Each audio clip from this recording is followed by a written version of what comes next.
आकाश में युद्ध C-191 अध्याय 191 मार्ग। रॉक डेजर्ट सिटी के बाहर तेज धूप आसमान से चमक रही थी, जबकि डेजर्ट मेटल मर्सिनरी कंपनी के सदस्य अपनी विस्तृत खोज जारी रखे हुए थे। बड़े भाई, क्या आपने गौर किया है कि यहाँ आसपास सैंड मर्सिनरी कंपनी का एक भी सदस्य नजर नहीं आ रहा? रेत के टीलों में से एक के ऊपर खड़े होकर जियाउली ने चारों ओर नजर घुमाई। काफी देर बाद उसने भौहें चढ़ाकर सिर झुकाकर अपने बगल में खड़े जियाउडिंग से कहा, हे वे न केवल यहाँ अनुपस्थित हैं, बल्कि रॉक डेजर्ट सिटी में भी सैंड मर्सिनरी कंपनी के सदस्यों की संख्या में अजीब तरह से बहुत कमी आई है। और मेरी ताज़ा खबर के अनुसार कल रात मोशिंग की मौत हो गई लगती है। लेकिन लुओबू इस पर जरा भी क्रोधित नहीं हुआ, बल्कि वह इतना शांत था मानो उसे इसके बारे में पता ही न हो। मुस्कुराते हुए शाओ डिंग की आंखों में व्यंग्य की झलक दिखाई दी और उसने कहा, शाओ यानजी को समझना दिन ब दिन मुश्किल होता जा रहा है। उसने सैंड मर्सिनरी कंपनी के साथ ऐसा बर्ताव किया, लेकिन लुओबू को इतना डरा दिया कि वह सांस भी नहीं ले पा रहा। छी, ऐसा करने के लिए किस तरह की ताकत चाहिए? मुझे सच में नहीं पता कि उसने ये कैसे किया। ये देखकर सचमुच अवाक रह जाते हैं। उफ, जितने सालों से हमारी मुलाकात नहीं हुई है, उतने सालों में यह आदमी और भी रहस्यमय हो गया है। जियाओ ली ने सिर हिलाया और कड़वी हंसी हंस पड़ी। शाओ डिंग धीरे से हंसा। उसने अपना सिर झुकाया और उसकी नजर आराम करने के लिए बने एक रेत के टीले पर पड़ी। वहां शाओ यान धूप से बचने के लिए तंबू में नहीं गया। इसके बजाय उसने धूप में बैठने की बजाय गर्म रेत पर पालथी मारकर बैठ गया और आसपास की भरपूर अग्नि ऊर्जा को धीरे धीरे ग्रहण करने लगा। उसके माथे से पसीना बहता हुआ पानी की तरह उसके कपड़े भीग रहा था। जब वह छोटा था तब उसकी प्रशिक्षण प्रतिभा अद्भुत रही होगी, लेकिन इसी वजह से उसमें दृढ़ता और लगन की कमी रह गई। मुझे लगता है कि भले ही 3 साल तक उसे बेकार समझा गया और उसे तिरस्कार भरी निगाहों और उपहास का सामना करना पड़ा हो, लेकिन शायद इसी दौरान उसमें एक मजबूत इंसान बनने की दिशा में पहला कदम बढ़ाने के लिए जरूरी आखिरी कमी पूरी हो गई हो। कम से कम अतीत का शियाओ यानजी कभी भी अकेले तागेर रेगिस्तान में नहीं आता और न ही उसमें इतनी कठिन ट्रेनिंग सहने की हिम्मत होती। शियाओ यान को एक पल भी बर्बाद न करते हुए देखकर शियाओ डिंग ने उसकी प्रशंसा की और फिर भावुक होकर आह भरी। हाँ, ये सुनकर जियाओ ली ने भी यही महसूस करते हुए सिर हिलाया। एक सच्चा शक्तिशाली व्यक्ति बनने के लिए प्रतिभा महत्वपूर्ण थी, लेकिन यदि उसमें अथक दृढ़ता का साथ न हो तो अंतिम उपलब्धि केवल औसत दर्जे की ही रह जाएगी। दो ऊंची महाद्वीप बहुत बड़ा था। स्वाभाविक रूप से वहां कई प्रतिभाशाली लोग थे, लेकिन अंततः शिखर पर पहुंचने वाले शक्तिशाली लोगों में से केवल कुछ ही लोग थे। इस प्रकार उस समय निकम्मे व्यक्ति के रूप में बिताया गया समय उसके भविष्य में मजबूत बनने के मार्ग पर सबसे अधिक प्रभाव डालेगा। समय आने पर उसे अचानक यह एहसास हो सकता है कि 3 साल तक बेकार पड़े रहना कोई बाधा नहीं थी, बल्कि एक प्रकार की परीक्षा थी जो उसके शेष जीवन को प्रभावित करेगी। कंपनी लीडर तीसरे समूह को किसी मार्ग के कुछ निशान मिले प्रतीत होते हैं। जैसे ही शियाओ डिंग और शियाओ ली भावुक होकर आहें भर रहे थे, अचानक दूर से एक व्यक्ति तेजी से दौड़ता हुआ आया और उत्साह से चिल्लाने लगा, तुम्हें मिल गया। यह आवाज सुनकर शियाओ डिंग और शियाओ ली एक पल के लिए थम गए। उनके चेहरों पर तुरंत अपार खुशी झलक उठी। एक दूसरे की ओर देखने के बाद उनकी निगाहें एक और रेत के टीले पर पड़ी और उन्होंने देखा कि शियाओ यान ने अपनी आंखें खोल दी थीं। उसके चेहरे पर हैरानी और अचरज दोनों के भाव थे। आवाज सुनकर जियाओ यान कुछ पल के लिए असमंजस में पड़ गया। फिर उसने जल्दी से अपना प्रशिक्षण मोड छोड़ा, अपने शरीर से पीली रेत झाड़ी और दौड़ते हुए आ रहे उस व्यक्ति की ओर भागा। उसने तुरंत पूछा, क्या आपको कोई रास्ता मिला है? ही, लगता है कोई छोटा सा सुराग मिला है। हमारे अनुभव के आधार पर पूरी संभावना है कि यह जमीन के अंदर जाने वाला कोई रास्ता है। भाड़े के सैनिकों की टोली ने मुंह खोलकर मुस्कुराते हुए कहा। बहुत खूब, जोर से ताली बजाते हुए जियाओ यान ने उत्सुकता से कहा, जाओ, जल्दी करो, मुझे भी देखने के लिए ले आओ। ठीक है। भाड़े के सैनिक की निगाहें तेजी से आ रहे शियाओ डिंग और शियाओ ली की ओर घूमी। उसने मुस्कुराते हुए सिर हिलाया और जल्दी से मुड़कर आगे चलने लगा। भाड़े के सैनिक का पीछा करते हुए वे कुछ मिनटों के लिए उत्तर की ओर दौड़े। वहां एक विशाल भीड़ थी जो थोड़ी धंसी हुई रेतीली जमीन के चारों ओर जमा थी और आपस में फुसफुसा रही थी। हट जाओ, आगे चल रहे भाड़े के सैनिक ने चिल्लाते हुए रास्ता बनाया। शियाओ यान उसके पीछे पीछे अंदर गया और ये देखकर हैरान रह गया कि यहाँ की धंसी हुई जमीन में बीच में खड़े भाड़े के सैनिकों द्वारा खोदा गया आधा मीटर चौड़ा गड्ढा था। उसकी नजर गड्ढे के अंदर गई और पाया कि वह घोर अंधेरा था। साथ ही अंदर से हल्की गर्म हवा उठ रही थी। क्या यही है? जियाओ यान ने अंधेरे छेद की ओर इशारा करते हुए अपने आसपास मौजूद सभी से पूछा। हाँ, ये छेद पहले पीली रेत से ढका हुआ था। अगर किंग लिन को यहाँ बची हुई किसी अजीब सी ऊर्जा का एहसास न होता तो मुझे डर है कि हमारे लिए इसे खोजना मुश्किल हो जाता। भाड़े के सैनिकों में से एक ने हंसते हुए जवाब दिया। ये सुनकर जियाओ यान ने अपने सामने बैठी किंग लिन की ओर देखा। उसने देखा कि उस छोटी बच्ची के बालों में पीली रेत चिपकी हुई थी। फिर भी उसके प्यारे से छोटे चेहरे पर खुशी झलक रही थी।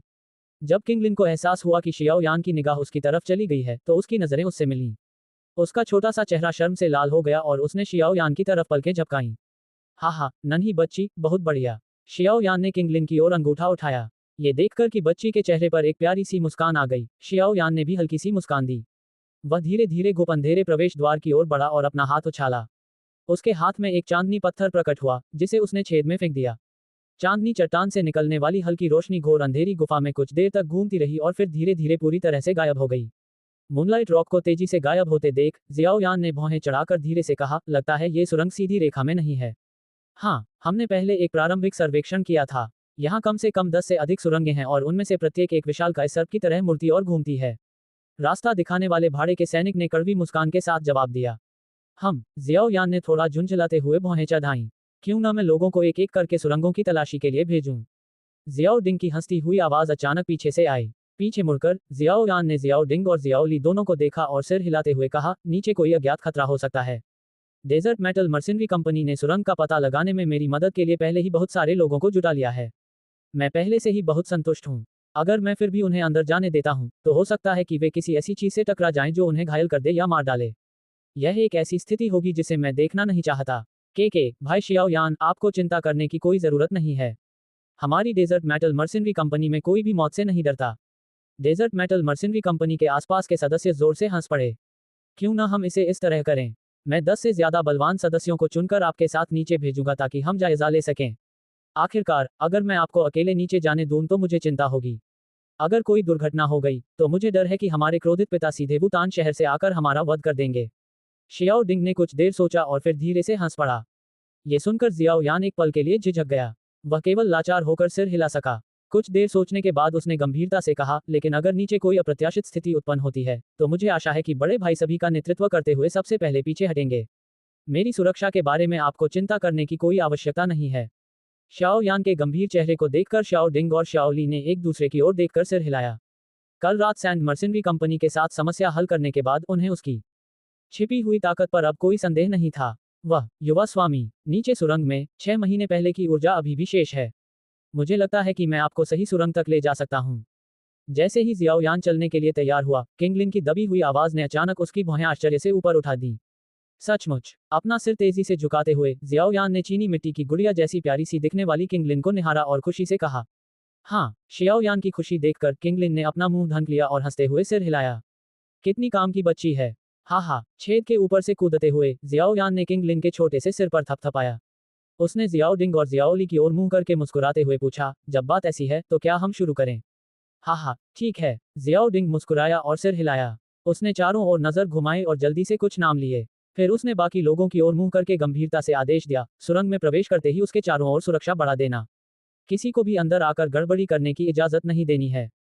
इस तरह की रेत की संरचना ज्यादा स्थिर नहीं होती। अगर सावधानी नहीं बरती गई, तो सुरंग ढह सकती है और अंदर फंसे लोग जिंदा दफन हो सकते हैं। कंपनी प्रमुख, आप निश्चिंत रहें कि इस दौरान अगर कोई भी इस क्षेत्र में प्रवेश करने की हिम्मत करेगा, तो हम बिना किसी दया के उसका सफाया कर देंगे, चाहे वह कोई भी हो।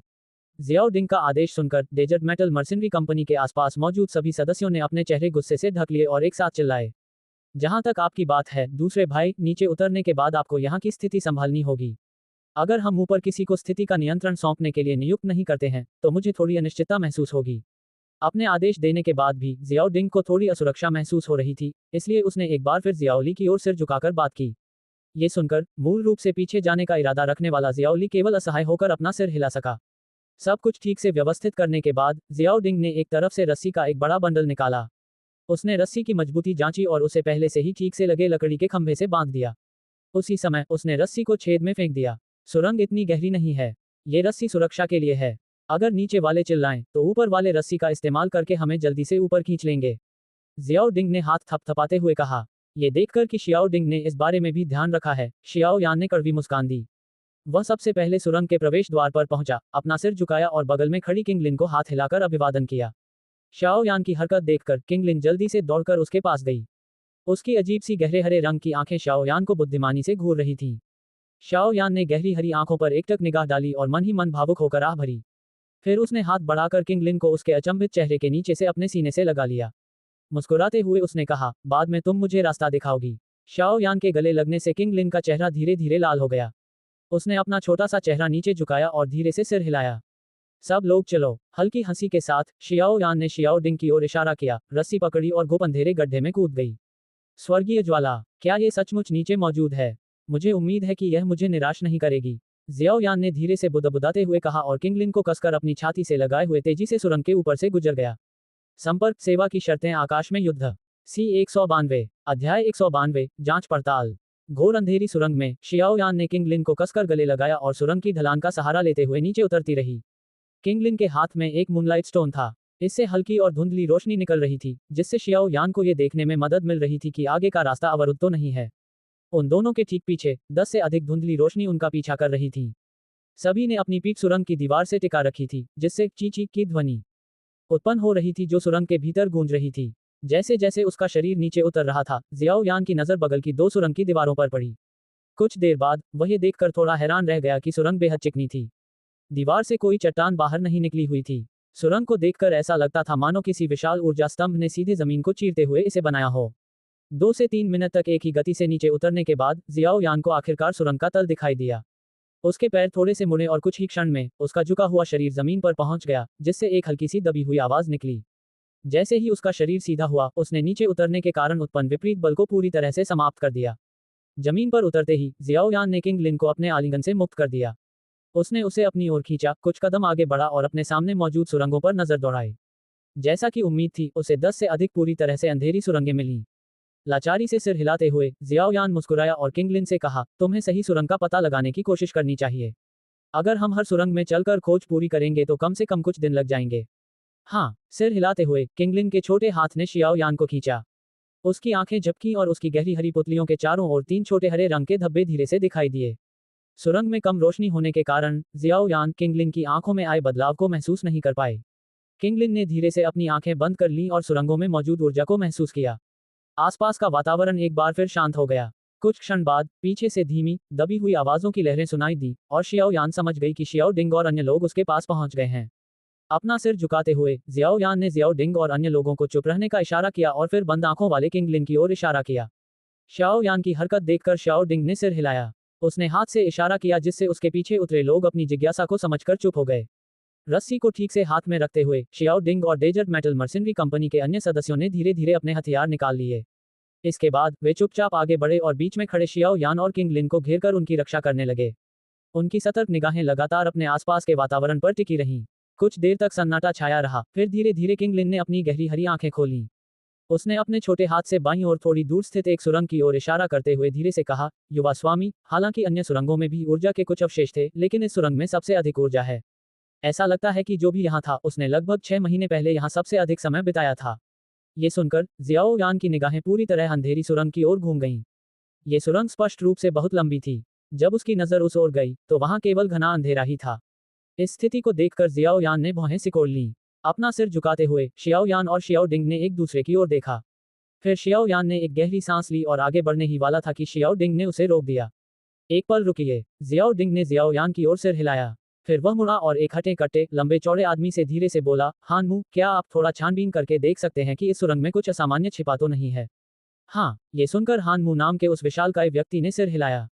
वह घोर अंधेरी सुरंग के आगे की ओर बढ़ा और जमीन पर झुक गया। उसका चेहरा जमीन से सटा हुआ था और उसके दोनों हाथ रेत में धंसे हुए थे।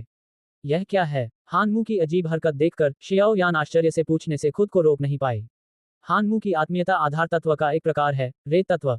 इस प्रकार वह रेगिस्तान की रेत की सहायता से कुछ छिपी हुई ऊर्जा को महसूस कर सकता है, जिसे अन्य लोगों को महसूस करने में कठिनाई हो सकती है। मू डिंग ने समझाया, इस तरह के अनजान स्थान पर हमें बेहद सतर्क रहना होगा। बिना सोचे समझे इधर उधर भागना बुद्धिमानी का काम नहीं है।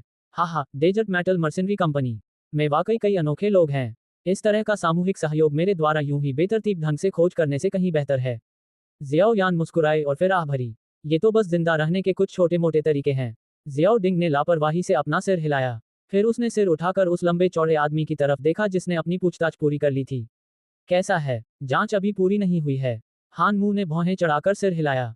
फिर कड़वी मुस्कान के साथ बोला, मैंने लगभग 500 मीटर की दूरी तक जांच की है, लेकिन कोई छिपी हुई ऊर्जा नहीं मिली। जैसे ही मैं थोड़ा और गहराई में जाने की सोच रहा था, तभी मैंने पाया कि जमीनी ऊर्जा पूरी तरह गायब हो गई है। उसकी जगह बेहद गर्म अग्नि ऊर्जा आ गई है। ऐसे वातावरण में मेरी जांच बेकार हो गई। क्या जमीनी ऊर्जा गायब हो गई? ये सुनकर शियाओयान और शियाओ डिंग चौंक गए। रेगिस्तान के सबसे निचले हिस्से में ही तो जमीनी ऊर्जा सबसे ज्यादा पाई जाती है। भला ये पूरी तरह से कैसे गायब हो सकती है? लगता है अंदर कुछ अजीब है, जियाओयान ने धीरे से कहा। उसकी गहरी काली आंखों में एक तीव्र चमक आ गई। ये जगह जितनी अजीब थी, उसमें स्वर्गीय ज्वाला होने की संभावना उतनी ही अधिक थी। जियाओयान, जो स्वर्गीय ज्वाला की खोज में काफी संघर्ष कर रहा था, उसके लिए यह निस्संदेह एक रोमांचक और अच्छी खबर थी। शाओ यान का व्यवहार देखकर शाओ डिंग ने बेबसी से अपना सिर हिलाया। आखिरकार वह अपने मन में कही जाने वाली कुछ चेतावनी भरी बातें भी नहीं कह पाया। चलिए अंदर जाकर देखते हैं। अगर कुछ गड़बड़ दिखी तो मेरा सुझाव है कि हम पहले पीछे हट जाएं और फिर ठीक से योजना बनाएं। आखिर हमें पता है कि वह जगह यही है। अगर हम थोड़ा समय बिता लें तो हम अपना लक्ष्य हासिल कर लेंगे। शियाओ डिंग ने गंभीरता से कहा। शाओ यान मुस्कुराया। उसने अपनी पीठ पर रखे भारी जुबान रूलर को धीरे से छुआ और आह भरी। किंगलिन को अपने पीछे रखकर वह आगे बढ़ा और इस अंधेरी सुरंग में चल दिया। घोर अंधेरी सुरंग में कदम रखते ही शियाओ यान को अपने शरीर में थोड़ी ठंड महसूस हुई।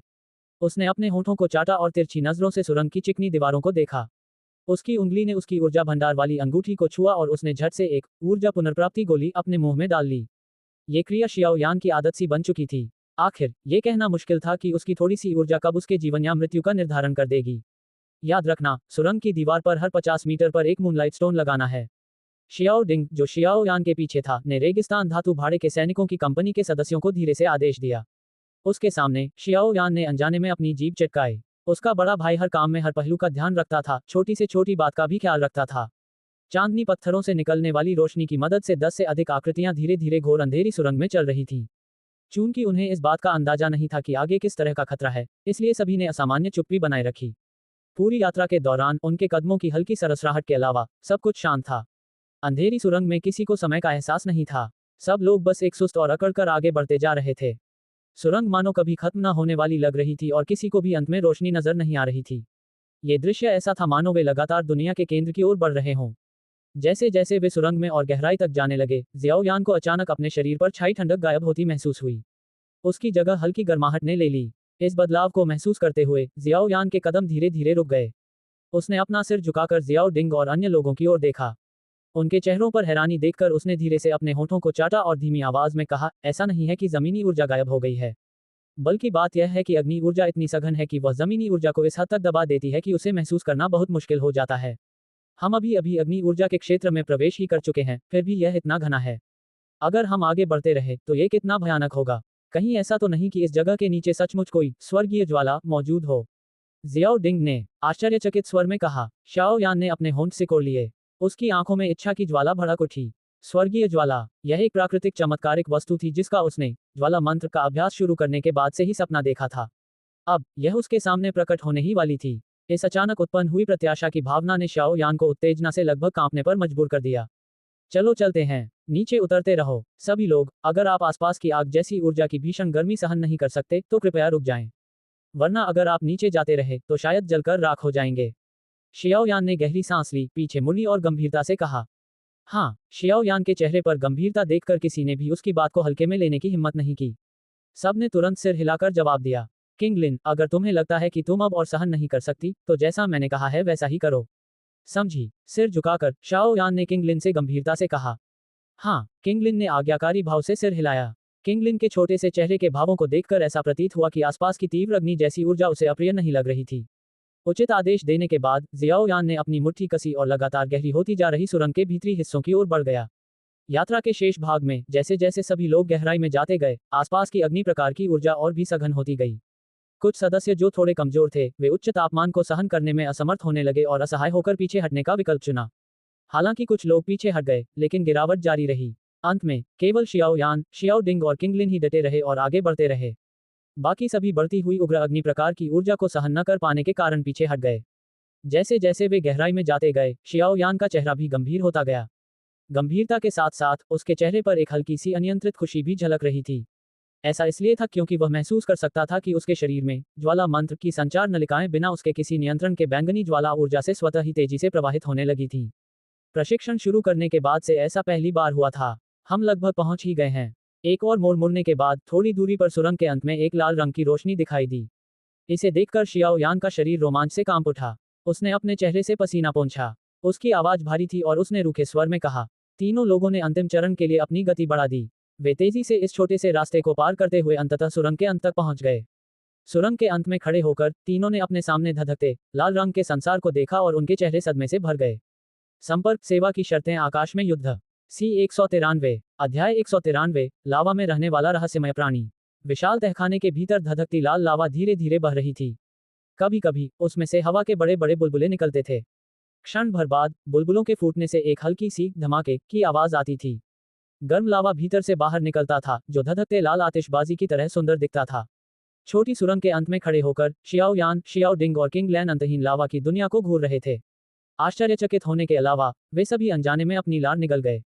मुझे उम्मीद नहीं थी कि रॉक डेजर्ट सिटी के नीचे ऐसी भयानक जगह छिपी होगी। अपने शरीर पर गहरे हरे रंग की रोशनी की एक परत लिए हुए जियाओ डिंग ने अपने चेहरे से पसीना पोंछा और सदमे से आह भरी। हाँ, कितना शानदार भूमिगत लावा जगत है। जियाओ यान का शरीर भी इसी तरह एक दो ऊंची लबादे से ढका हुआ था। इसके बावजूद आसपास के तापमान के कारण उसका पूरा शरीर गर्म महसूस हो रहा था। अब हम कहाँ जाएं? कोई रास्ता बचा ही नहीं। इसके अलावा मैंने लकड़ी के प्रकार की विधि का उपयोग करके प्रशिक्षण लिया है, जो अग्नि प्रकार की ऊर्जा से वश में हो जाती है। अगर मेरे पास 5 सितारा डोओशी की शक्ति न होती, तो मुझे लगता है कि मैं यहाँ तक नहीं पहुँच पाता। लेकिन यही मेरी सीमा है। शियाओ डिंग ने शियाओ यान पर कड़वी मुस्कान बिखेरी। शियाओ यान ने सिर हिलाया। अगर उसकी आत्मीयता अग्नि तत्व से न होती, तो वह इस भीषण गर्मी को सहन नहीं कर पाता और हार मान लेता। इसके अलावा जब से वे इस बंद रास्ते पर पहुंचे थे, शियाओ यान को यह स्पष्ट रूप से एहसास हो गया था कि यहाँ की अग्नि ऊर्जा सुरंग की तुलना में कहीं अधिक गर्म और प्रचंड थी। धीरे से सांस छोड़ते हुए शियाओ यान ने अपना सिर नीचे झुकाया और अपने पीछे आ रहे किंग लिन को देखा। वह दंग रह गया। शियाओ यान और शियाओ डिंग के पसीने से तर चेहरों की तुलना में किंग लिन कहीं अधिक शांत दिख रहा था। ये ध्यान देने योग्य है कि किंग लिन में ज्यादा ताकत नहीं थी और वह काफी कमजोर था। अपने मन को शांत करने के बाद जियाओ यान, जो ध्यान से किंग लिन को देख रहा था, महसूस कर सकता था कि किंग लिन के शरीर से लगातार ठंडी ऊर्जा निकल रही है। इसी ऊर्जा के कारण किंग लिन सुरंग के अंत तक उनका पीछा कर सका। इस लड़की में वाकई कुछ अजीबोगरीब गुण हैं। क्या यह उसके भीतर मौजूद नागवंशी वंश के कारण है? लेकिन अगर कोई सच्चा नागवंशी भी ऐसी जगह पर पहुंचता, तो वह भी विलाप करता और पीछे हट जाता। जियाओ यान ने अपनी भौहें सिकुड़ी। उसके मन में कुछ संदेह जागा। अब तुम क्या करना चाहते हो? जियाओ डिंग ने घूमते हुए लावा के संसार को घूरते हुए अपना सिर झुकाया और पूछा। मैं अंदर जाकर देखना चाहती हूँ। जियाओ यान ने कुछ देर सोचने के बाद फुसफुसाते हुए कहा। अंदर जाना? उस लावा में प्रवेश करना? वहां तो कोई रास्ता बचा ही नहीं है।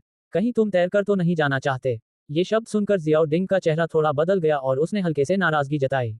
हाँ, जाहिर है, तैरकर आना मुमकिन नहीं है। यहाँ के तापमान में तो स्टील भी पिघल जाएगा। मेरी तो बात ही छोड़ो। जियाओ यान मुस्कुराया और सिर हिलाया। उसने भारी जुबान रूलर को अपनी पीठ से उतारकर भंडारण वलय में रख दिया। उसका शरीर थोड़ा कांपा और उसकी पीठ से बैंगनी बादल पंख निकल आए। ये क्या है? शियाओ यान की पीठ से अचानक निकले पंखों को देखकर शियाओ डिंग की आंखें सिकुड़ गईं। एक पल बाद वह हैरानी से बोला, द क्यूई रूपांतरण के पंख? दवांग, ये कैसे संभव है? हालांकि शियाओ डिंग को शियाओ यान की प्रशिक्षण प्रतिभा पर पूरा भरोसा था, फिर भी उसे कभी विश्वास नहीं हुआ कि शियाओ यान 20 साल की उम्र से पहले ही डोवांग बन जाएगा। ये तो सर्वविदित है कि जियामा साम्राज्य में डोवांगों की कुल संख्या 20 से अधिक नहीं होती। वे भी बहुत प्रसिद्ध और शक्तिशाली लोग होते थे, जिनके बारे में कई कहानियां प्रचलित थीं। उसने कभी किसी ऐसे व्यक्ति के बारे में नहीं सुना था जिसने 20 साल की उम्र से पहले ही यह उपलब्धि हासिल कर ली हो। शियाओ डिंग के हैरान चेहरे को देखकर शियाओ यान मुस्कुराया और सिर हिलाया। उसने मुस्कुराते हुए अपने बैंगनी बादल पंखों को हल्के से छुआ और कहा, यह कोई डोउची रूपांतरण पंख नहीं है। ये तो एक बहुत ही दुर्लभ उड़ने वाली डोउ तकनीक है। इसकी उड़ने की गति डोउची से बने असली पंखों से कहीं कम है। लेकिन कम से कम यह उड़ तो सकता है। शियाओ यान की बात सुनकर शियाओ डिंग ने राहत की सांस ली। शियाओ यान को कुछ अजीब नजरों से देखते हुए उसने कहा, छोटे लड़के, आखिर कितने राज छुपाए हो? शियाओ यान मुस्कुराया, सिर हिलाया और बात बदल दी। बाद में मैं खुद जाकर देख लूंगा। बड़े भाई, आप किंग लिन को साथ ले आइए और हम उसी रास्ते से वापस आ जाएं। रुको, भले ही तुम्हारे पास ये पंख हों, लेकिन इस तहखाने का तापमान बेहद भयानक है। तुम्हारी ताकत के साथ तुम इसे लंबे समय तक कैसे सहन कर पाओगे? जियाओ डिंग ने सावधानी से कहा और जियाओ यान को रोकने के लिए अपना हाथ बढ़ाया। हाँ, मेरा यकीन मानो, कुछ नहीं होगा, जियाओ यान ने धीरे से हंसते हुए कहा। शियाओ डिंग ने भौहें चढ़ाकर शियाओ यान को ध्यान से देखा। काफी देर बाद उसने बेबसी से सिर हिलाते हुए कहा, सावधान रहना। अगर कोई बदलाव हो तो तुरंत निकल जाना। हाँ, जियाओ यान मुस्कुराया और सिर हिलाया। वह भी मुड़ने ही वाला था कि अचानक एक ठंडे छोटे हाथ ने उसे अपनी ओर खींच लिया। युवा स्वामी, रुकिए, लावा में कुछ तो है, किंग लिन ने जल्दी से कहा और शियाओ यान को कसकर पकड़ लिया। उसकी गहरी हरी आंखें अंतहीन धधकते लाल लावा को घूर रही थीं। क्या? ये सुनकर उसके बगल में खड़े शियाओ यान और शियाओ डिंग चौंक गए। उन्होंने तुरंत लावा पर नजर दौड़ाई, लेकिन उन्हें कुछ विशाल चट्टानों के अलावा कुछ भी नहीं मिला। किंग लिन, तुमने क्या महसूस किया? इतने खतरनाक स्थान पर, भले ही याओ लाओ उसकी रक्षा कर रहा था, शियाओ यान लापरवाही करने की हिम्मत नहीं कर सकता था। उसने तुरंत गंभीरता से पूछताछ की। इस लावा के भीतर कुछ विद्यमान प्रतीत होता है। मैं इसकी सूक्ष्म, गूढ़ ऊर्जा को महसूस कर सकती हूँ। ये बहुत शक्तिशाली है। किंग लिन की निगाहें पूरी तरह से केंद्रित थीं। वह लगातार लुढ़कते लावा में गहराई से देख रही थीं। उनकी गहरी हरी आंखों में एक चमक आ गई। ऐसा लग रहा था मानो वह लावा की बाधा को पार कर चुकी हों और उसके नीचे छिपी रहस्यमयी चीज को देख रही हों। क्या यहाँ कोई जीवित प्राणी है?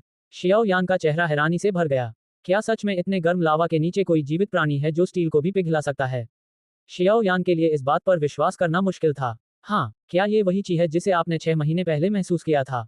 जियाओ डिंग ने गहरी आवाज में पूछा और बहते हुए लावा में घूमते हुए बुलबुलों को देखते हुए भौहें चढ़ा ली। नहीं, वो ची तो इससे भी ज्यादा शक्तिशाली थी।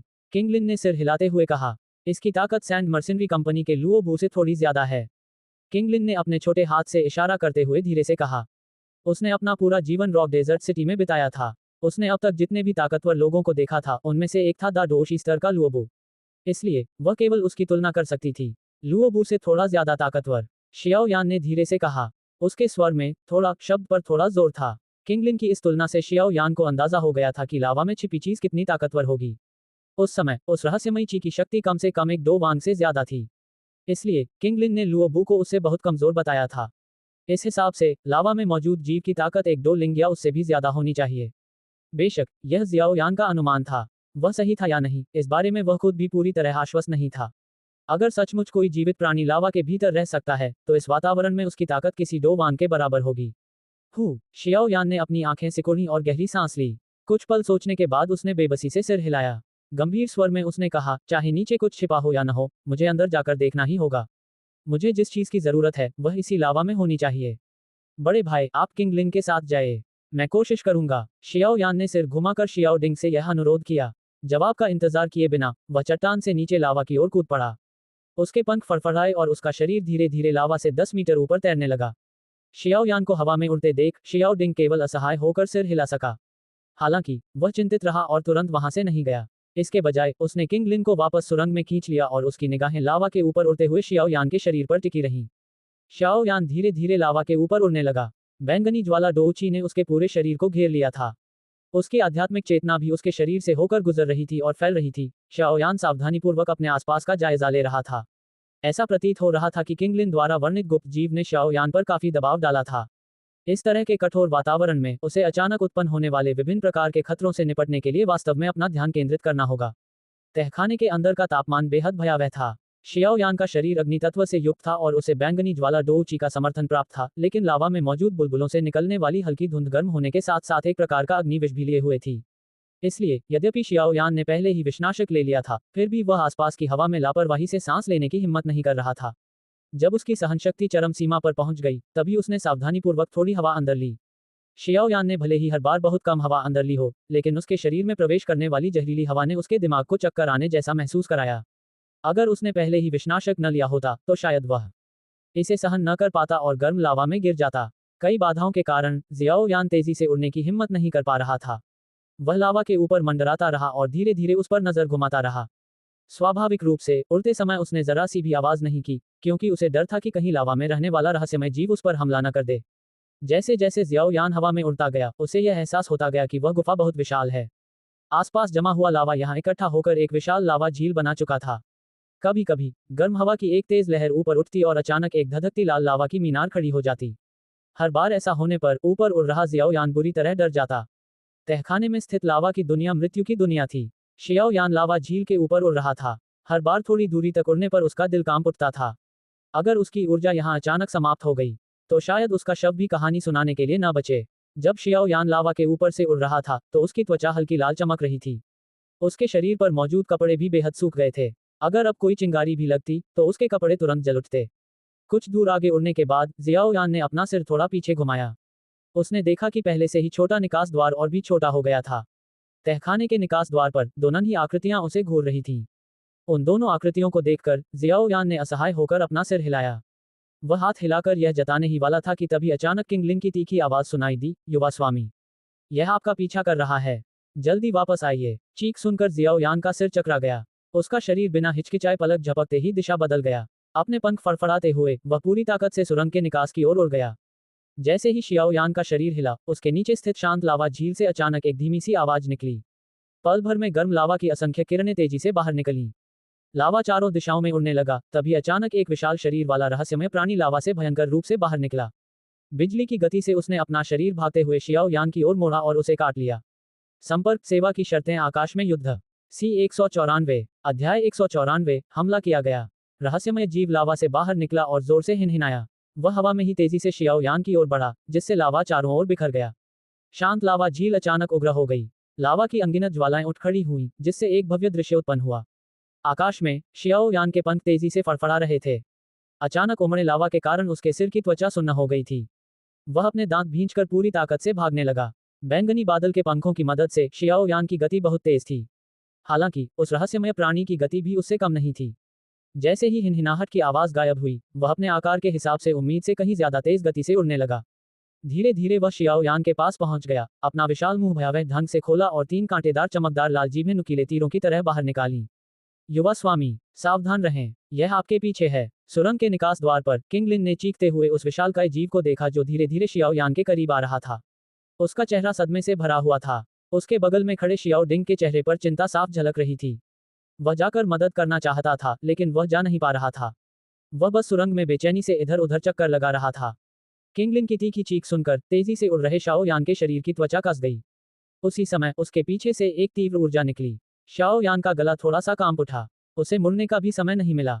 जैसे ही उसने अपने बैंगनी बादल के पंख फड़फड़ाए, उसके पैर छत से लटके एक विशाल चट्टानी खंभे पर जोर से पड़े और उसने चिल्लाकर कहा, विस्फोटक कदम। उसकी आवाज के साथ ही शाओ यान का शरीर धनुष के आकार में मुड़ गया।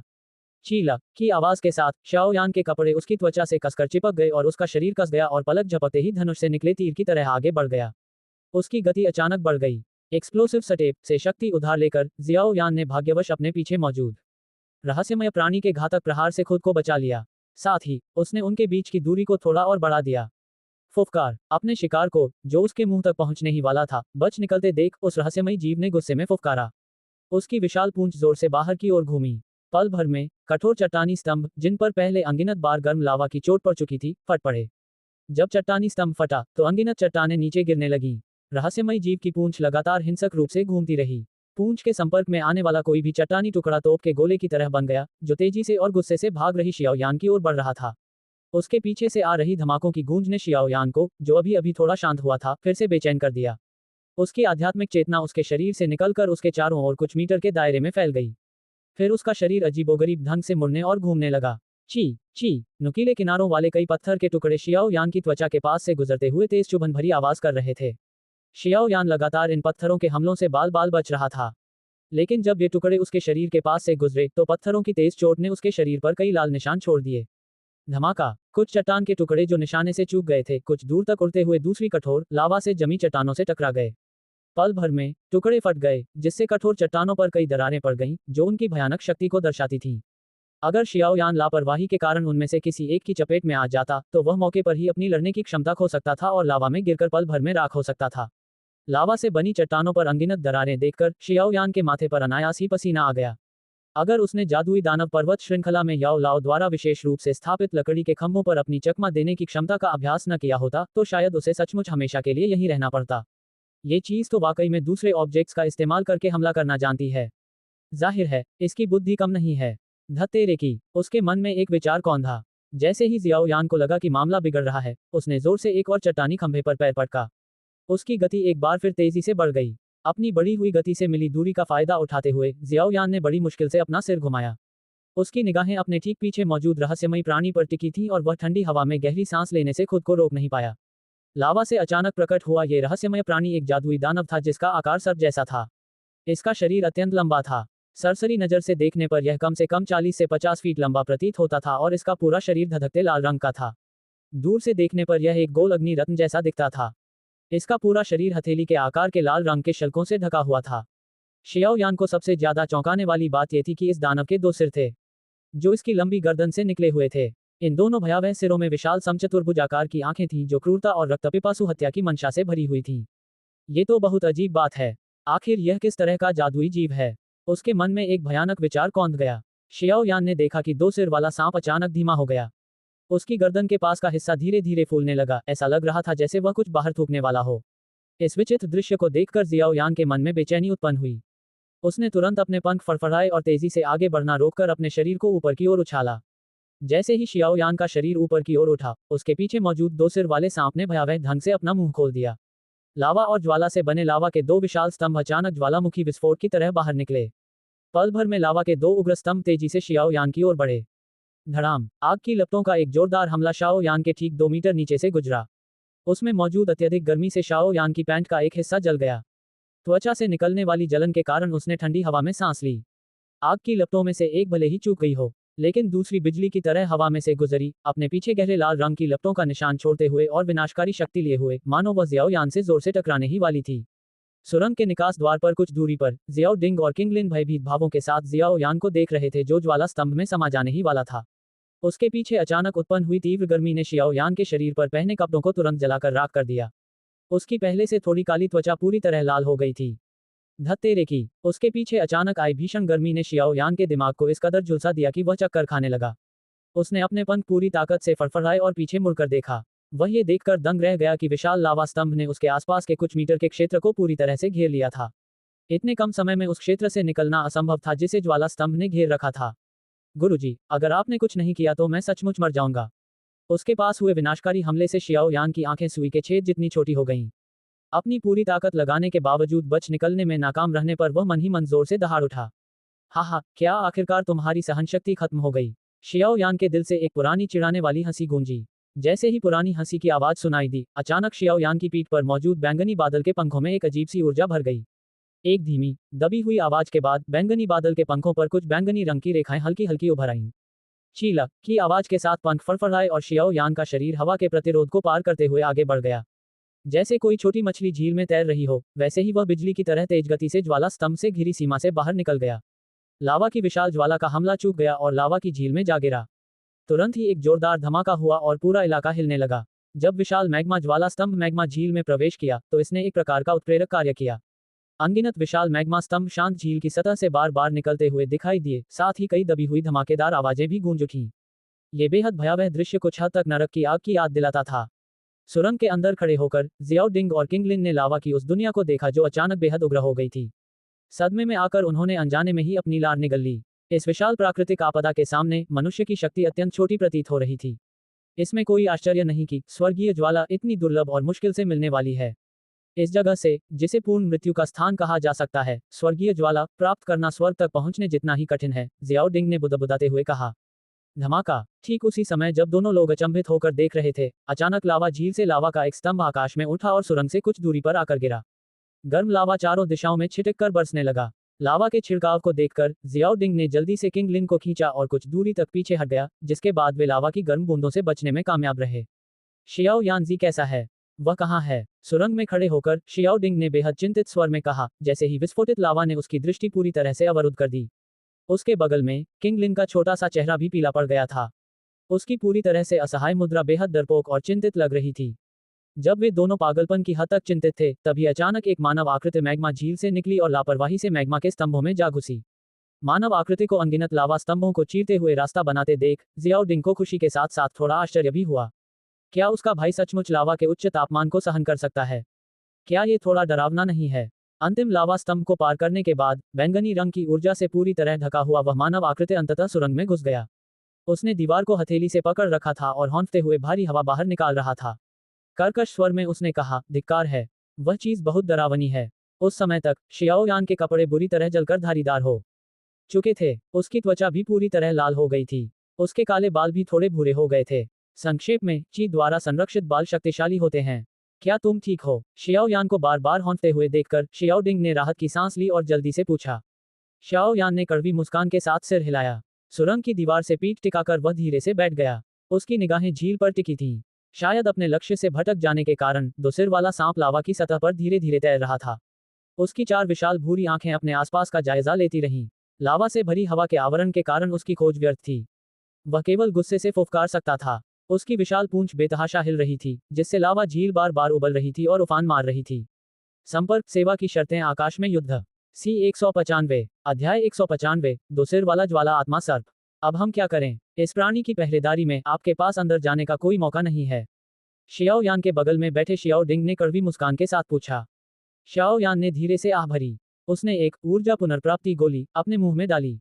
निगलते समय उसका गला भर आया। कुछ देर सोचने के बाद उसने धीरे से कहा, चाहे कुछ भी हो जाए, मुझे एक स्वर्गीय ज्वाला प्राप्त करनी ही है। मैं जानता हूं कि स्वर्गीय ज्वाला प्राप्त करना कितना कठिन है, इसलिए मैं मानसिक रूप से तैयार हूं। अभी की कठिनाई मेरी सहनशीलता से अधिक नहीं है। अब भी कोशिश करना चाहते हो? उस दो सिर वाले सांप की आक्रमण शक्ति को देखते हुए उसकी ताकत लगभग चौथे दर्जे के जादुई जानवर के बराबर होनी चाहिए, जो कि एक डो लिंग की ताकत के बराबर है। इसके अलावा ये जगह गर्म लावा से भरी हुई है। अगर कोई डो वांग भी यहाँ आ जाए तो उसे इसे मारना मुश्किल होगा। शियाओ यान की बातें सुनकर शियाओ डिंग ने भौहें चढ़ाकर गंभीरता से कहा, हे, अगर यह जानवर मुझे रोकना चाहता है तो मुझे इसे मारना ही पड़ेगा। शियाओ यान धीरे से हंसा। उसके चेहरे पर एक कठोर भाव उभर आया। उसकी आंखें लावा झील में मौजूद विशाल दो सिर वाले सांप पर टकटकी लगाए हुए थीं। उसने अपनी मुट्ठी कसी, धीरे धीरे अपनी आंखें बंद की और भागते समय खर्च हुई अपनी ऊर्जा को धीरे धीरे पुनः प्राप्त किया। जब उसने देखा कि शियाओ यान ने हार मानने का कोई इरादा नहीं दिखाया, तो शियाओ डिंग असहाय होकर सिर हिलाने के अलावा कुछ नहीं कर सका। हालांकि वह जानता था कि शियाओ यान के पास कई गुप्त चालें हैं, लेकिन इस वातावरण में लावा से अप्रभावित इस दोमुहे सांप को हराने की संभावना शियाओ डिंग की नजर में न के बराबर थी। इस सुरंग में बैठे हुए जियाओ डिंग बाहर की लावा की दुनिया को निश्चिंत होकर घूर रहा था। वह सोचने लगा कि वह इस जिद्दी जियाओ यान को कैसे बाहर निकाल सकता है। एक तरफ किंगलिन भी सावधानीपूर्वक शियाओ यान के बगल में पालथी मारकर बैठ गई। जब उसकी गहरी हरी आंखों ने शियाओ यान की लालिमा से भरी त्वचा को देखा तो उसकी आंखों में उदासी झलकने लगी। जैसे जैसे वे तीनों धीरे धीरे शांत होते गए, लावा झील की विस्फोटक हलचल भी थम गई। जब लावा के स्तंभों का विस्फोट शांत हुआ तो चारों ओर नजर गड़ाए हुए दो सिर वाले सांप ने अंततः अपनी दृष्टि सुरंग पर केंद्रित की। जब उसकी नजर सुरंग में मौजूद तीनों लोगों पर पड़ी तो गर्म तहखाने के अंदर अचानक एक उत्तेजित रक्तपिपासु चीख सुनाई दी। ये तो बुरा हुआ, इसने हमें खोज लिया। सुरंग के अंदर जियाओ डिंग अनजाने में चिल्ला उठा क्योंकि वह दो सिर वाले सांप की क्रूर निगाहों को घूर रहा था। जैसे ही शियाओ डिंग ने ये शब्द कहे, दो सिर वाले सांप ने अपने दोनों विशाल सिर हिलाए। पल भर में गर्म लावा का एक स्तंभ अचानक सुरंग की ओर बढ़ा। देखने से ऐसा लग रहा था कि अगर वह सुरंग में घुस गया तो उसके अंदर मौजूद तीनों लोग पलक झपकते ही उस उच्च तापमान वाले लावा में समा जाएंगे। गर्म लावा का स्तंभ एक भयंकर अग्नि राक्षस की तरह था और वह खतरनाक कोण पर सीधे सुरंग की ओर बढ़ रहा था। जैसे ही शियाओ डिंग ने शियाओ यान को पकड़कर पीछे मुड़ने और भागने की योजना बनाई, शियाओ यान, जिसने अपनी आंखें कसकर बंद कर रखी थी, अचानक उन्हें खोल दिया। उसकी गहरी काली आंखों में धीरे धीरे एक गहन और अधिक अनुभवी भाव उभर आया। शियाओ यान ने गर्म ज्वाला स्तंभ को उदासीनता से देखते हुए धीरे धीरे खड़े होना शुरू किया। वह थोड़ा लड़खड़ाया और फिर रहस्यमय तरीके से सुरंग के निकास द्वार पर प्रकट हो गया। शाओ यान की अचानक दिखाई गई भयानक गति को देखकर शाओ डिंग का चेहरा बदल गया। उसकी निगाहें शाओ यान की पीठ पर टिक गईं और उसके दिल में बिना किसी कारण के एक अजीब सी भावना जाग उठी। ये भावना ऐसी थी मानो उसके सामने खड़ा शाओ यान अचानक कोई और ही इंसान बन गया हो। अपने दिल में उठ रही अजीब सी अनुभूति के कारण शियाओ डिंग ने गहरी भौहें सिकोड़ लीं। उसके दिल को साफ महसूस हो रहा था कि कुछ अलग है, लेकिन वह ठीक ठीक बता नहीं पा रहा था कि क्या अलग है। उसके पीछे खड़ा शियाओ डिंग गहरी सोच में डूबा हुआ था। तभी शियाओ यान ने धीरे से अपनी हथेली उठाई। अचानक उसने अपनी मुट्ठी भींच ली। जैसे ही उसने अपनी मुट्ठी भींची, उसकी हथेली से एक अजीबोगरीब आकारहीन ऊर्जा की लहर निकली और तुरंत ही सुरंग के प्रवेश द्वार पर एक रंगहीन ऊर्जा का आवरण बन गया। लावा का स्तंभ तेजी से ऊपर उठा और जब वह सुरंग के निकास से लगभग 10 मीटर दूर था तो अचानक बिना किसी चेतावनी के फट गया। लावा चारों दिशाओं में फैल गया और धीरे धीरे नीचे की ओर बहने लगा। अंततः इसने रंगहीन आवरण को धधकते लाल रंग में बदल दिया। एक दो सिर वाला ज्वाला आत्मा सर्प आमतौर पर अत्यधिक गर्मी वाले स्थानों में रहता है और जीवित रहने के लिए लावा का सेवन करता है। इसमें विकास की अपार क्षमता होती है। जन्म के समय ये प्रथम श्रेणी का जादुई जीव होता है।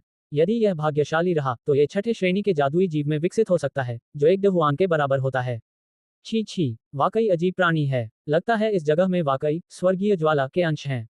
लावा झील में दो सिर वाले सर्प को हलचल मचाते देख शियाओ यान के मुंह से हल्की हंसी एक धीमी बड़बड़ाहट के रूप में निकली।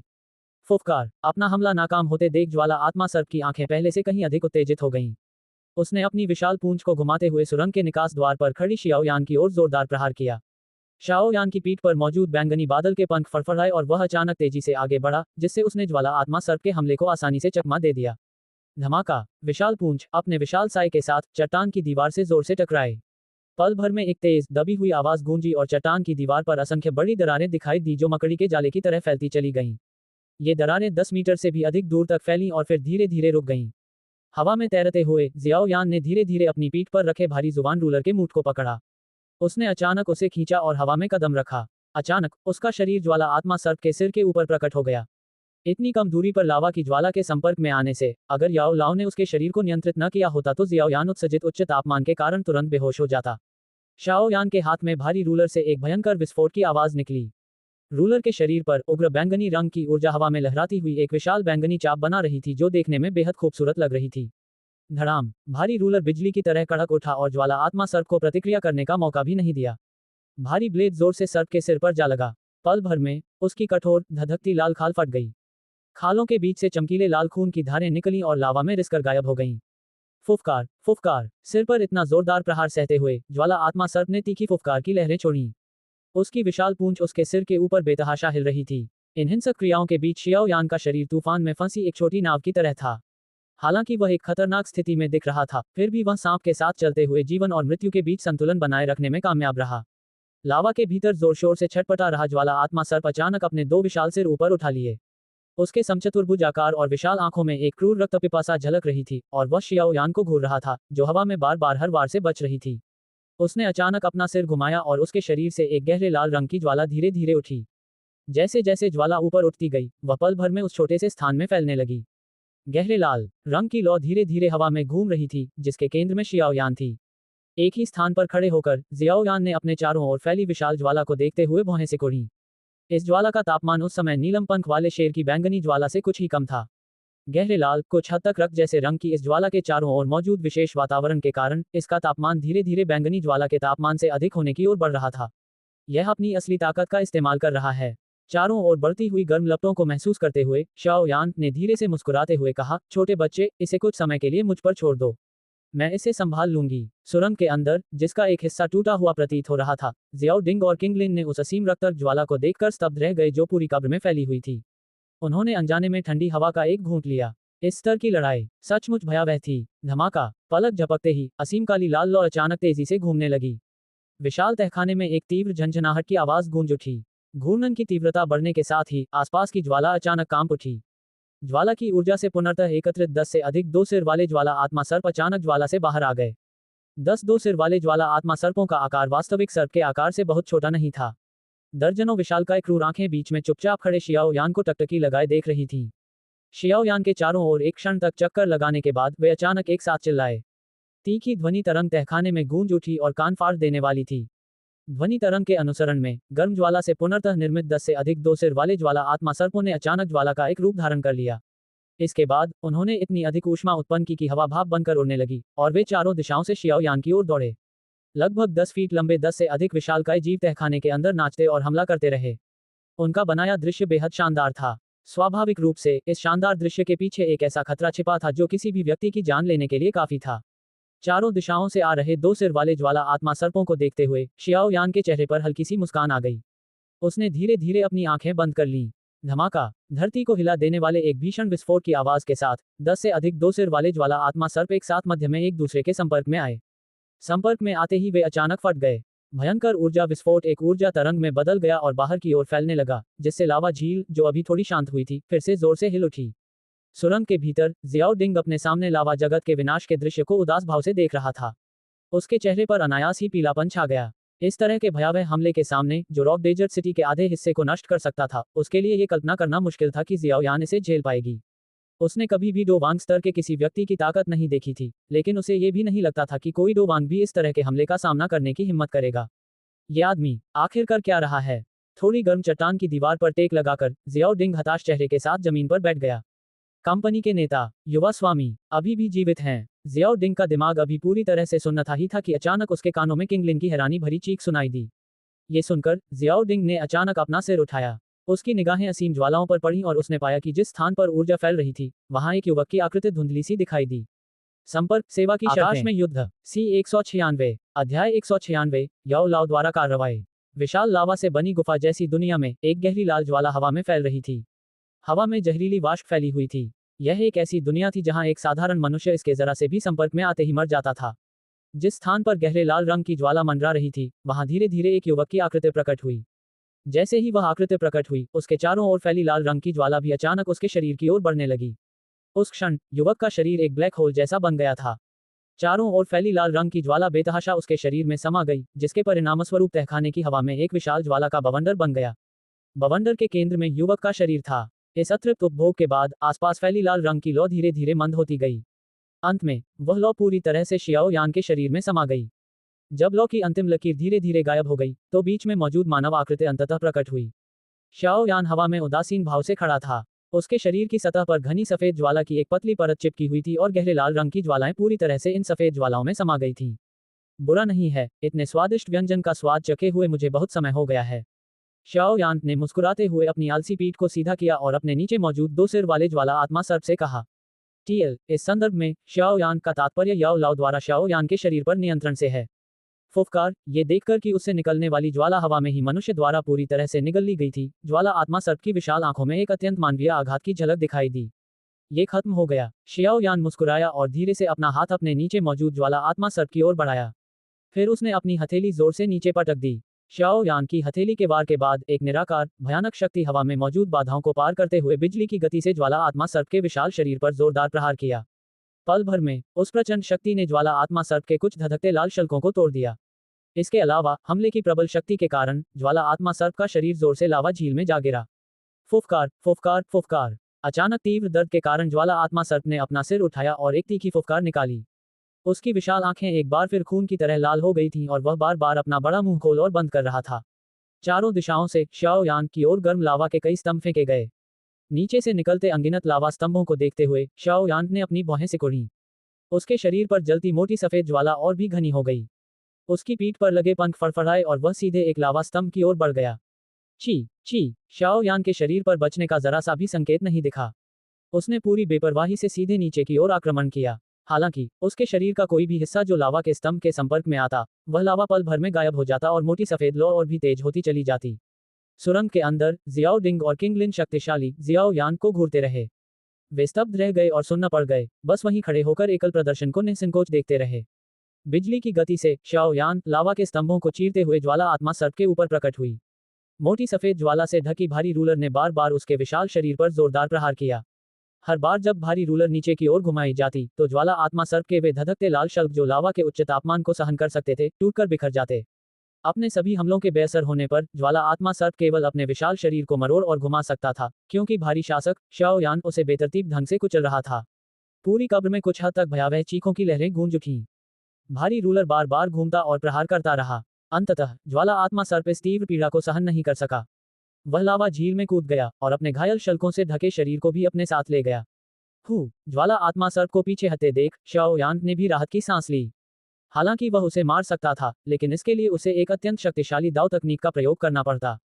तब तक आसपास के रेगिस्तान के कुछ शक्तिशाली लोग शायद इस पर ध्यान दे देते। आखिर स्वर्गीय ज्वाला एक अत्यंत विनाशकारी शक्ति थी। इस दुनिया में ऐसा कोई नहीं था जो ऐसी शक्ति प्राप्त करना न चाहे। ज्वाला आत्मा सर्प के पीछे हटने के बाद लावा की गुफा में हो रही हलचल भी धीरे धीरे शांत हो गई। हालांकि एहतियात के तौर पर शाओ यान ने तुरंत स्वर्गीय ज्वाला के निशान खोजने के लिए कोई कदम नहीं उठाया। इसके बजाय वह 10 मिनट से अधिक समय तक धैर्यपूर्वक हवा में प्रतीक्षा करता रहा। जब उसने पुष्टि कर ली कि ज्वाला आत्मा सर्प वास्तव में पीछे हट गया है, तो उसने आखिरकार राहत की सांस ली। उसने सुरंग में मौजूद दोनों लोगों को हाथ हिलाकर अभिवादन किया, अपने पंख फड़फड़ाए और धीरे धीरे लावा की गुफा में खोजबीन शुरू कर दी। गुरुजी, क्या यहाँ स्वर्गीय ज्वाला के कोई निशान मिलेंगे? ज्वाला आत्मा सर्प को पीछे हटने पर मजबूर करने के बाद जियाओ यान ने भी धीरे धीरे अपने शरीर पर नियंत्रण प्राप्त कर लिया। तुरंत ही उसने धीमी आवाज में पूछा। इस वातावरण को देखते हुए, उग्र ऊर्जा की मात्रा और पहले देखे गए विचित्र जीव ज्वाला आत्मा सर्प को देखते हुए, यहाँ स्वर्गीय ज्वाला के अस्तित्व की बहुत अधिक संभावना है। याओ लाओ ने प्रसन्नतापूर्वक उत्तर दिया। ये सुनकर जियाओ यान ने राहत की सांस ली। उसने उत्साह से अपने होंठ चाटे और धीरे धीरे लावा झील पर नजर घुमाई। जो भी कुछ अलग दिखता, वह उसका सावधानीपूर्वक अध्ययन करता और फिर निराशा के साथ अपनी खोज जारी रखता। खोजबीन में आधा घंटा लग गया, फिर भी उसे स्वर्गीय ज्वाला से संबंधित कुछ भी नहीं मिला। उस क्षण शियाओ यान का मन थोड़ा बेचैन होने लगा। गुरुजी, हमने तहखाने का आधे से ज्यादा हिस्सा छान लिया है, फिर भी हमें स्वर्गीय ज्वाला क्यों नहीं दिखाई दी? धीरे धीरे घूमते हुए शरीर को रोकते हुए जियाओ यान अंततः खुद को रोक नहीं पाया और जोर से पूछा। यह मुझे भी नहीं पता, उस समय तो मैं यहाँ कभी आया ही नहीं था। इस सवाल पर याओ लाओ केवल बेबसी से अपना सिर हिला सका। ये सुनकर जियाओ यान कड़वाहट से हंसा और आह भरी। वह खोज जारी रखने ही वाला था कि अचानक तहखाने के अंदर से किंग लिन की तेज चीख सुनाई दी। इस तीखी चीख को सुनकर जियाओ यान चौंक गया। उसने जल्दी से अपना सिर सुरंग की ओर घुमाया और उसकी आंखें अचानक सिकुड़ गईं। सुरंग क्षेत्र में काफी दूरी पर ज्वाला आत्मा सर्प जो पहले भाग गया था, अचानक लावा से बाहर आ गया। इतना ही नहीं, वह तेजी से उस सुरंग की ओर तैरने लगा जहां शियाओ डिंग और किंग लिन थे। धिक्कार है। सुरंग की ओर तेजी से तैरते उस ज्वाला आत्मा सर्प को देखकर शियाओ यान का चेहरा अचानक बेहद बिगड़ गया। उसने गुस्से में एक गाली दी और अचानक अपना शरीर घुमाया। अपने पंख फड़फड़ाते हुए उसने अपनी पूरी ताकत लगा दी और जोरदार तरीके से उस ओर छलांग लगा दी। धूर्त प्राणी। ज्वाला आत्मा सर्प के अचानक प्रकट होने से याओ लाओ क्रोधित हो उठे। शुद्ध ऊर्जा की एक लहर शाओ यान के बैंगनी बादल पंखों में प्रवेश कर गई। पल भर में उसकी उड़ान की गति में जबरदस्त वृद्धि हो गई। शाओ यान उग्र गति से तहखाने में घुस गया। उसकी उड़ने की गति इतनी तेज थी कि तेज हवा के दबाव से नीचे जमे लावा पर एक लंबा निशान बन गया।